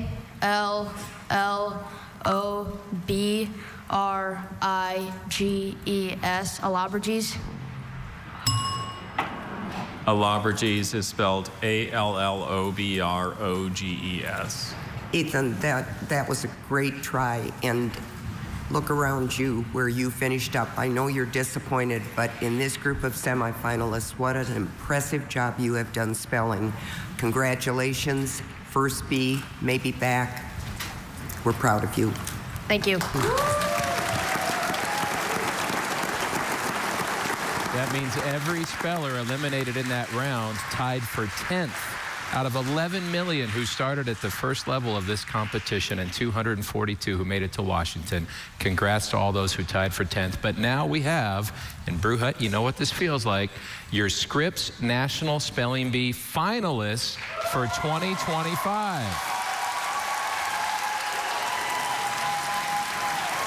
So Isha Marapudi, Oliver Halkett, another Californian, Sarvanya Kadam. We have Sarv Dharavne, Harini Murali. They'll all be on that stage tomorrow night in those 8 o'clock Eastern finals. So will New York's Brian Liu, Aishwarya's Kala Curry. She's from North Carolina, Akshad Samaseti, and last year's runner-up, Faizan Zaki. Wow, can't wait. Congrats again to every one of those finalists. One of the toughest rounds we've seen in a long time. Brew Hut, we're all looking forward to tomorrow night. You were up there last year in the same spot they're going to be. What are you most looking forward to tomorrow night? I'm looking forward to all those emotions. The finals words will be really intense, really challenging. The finals nerve-wracking. It's just so much emotion for all of the spellers. So I want to see how the words are like, how the spellers can conquer them. And good luck to all of the finalists. You have done so much work to be here. Means a lot coming from a champ. Someone's going to have the trophy just like he did last year. We invite all of you to join us for the finals tomorrow night, 8 o'clock Eastern, when we crown a brand new champion in this 100th year of the Scripps National Spelling Bee. For Brew Hut and everyone here in Washington, D.C., good night. We'll see you tomorrow.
You know what? Can I get a cranberry juice on the rocks?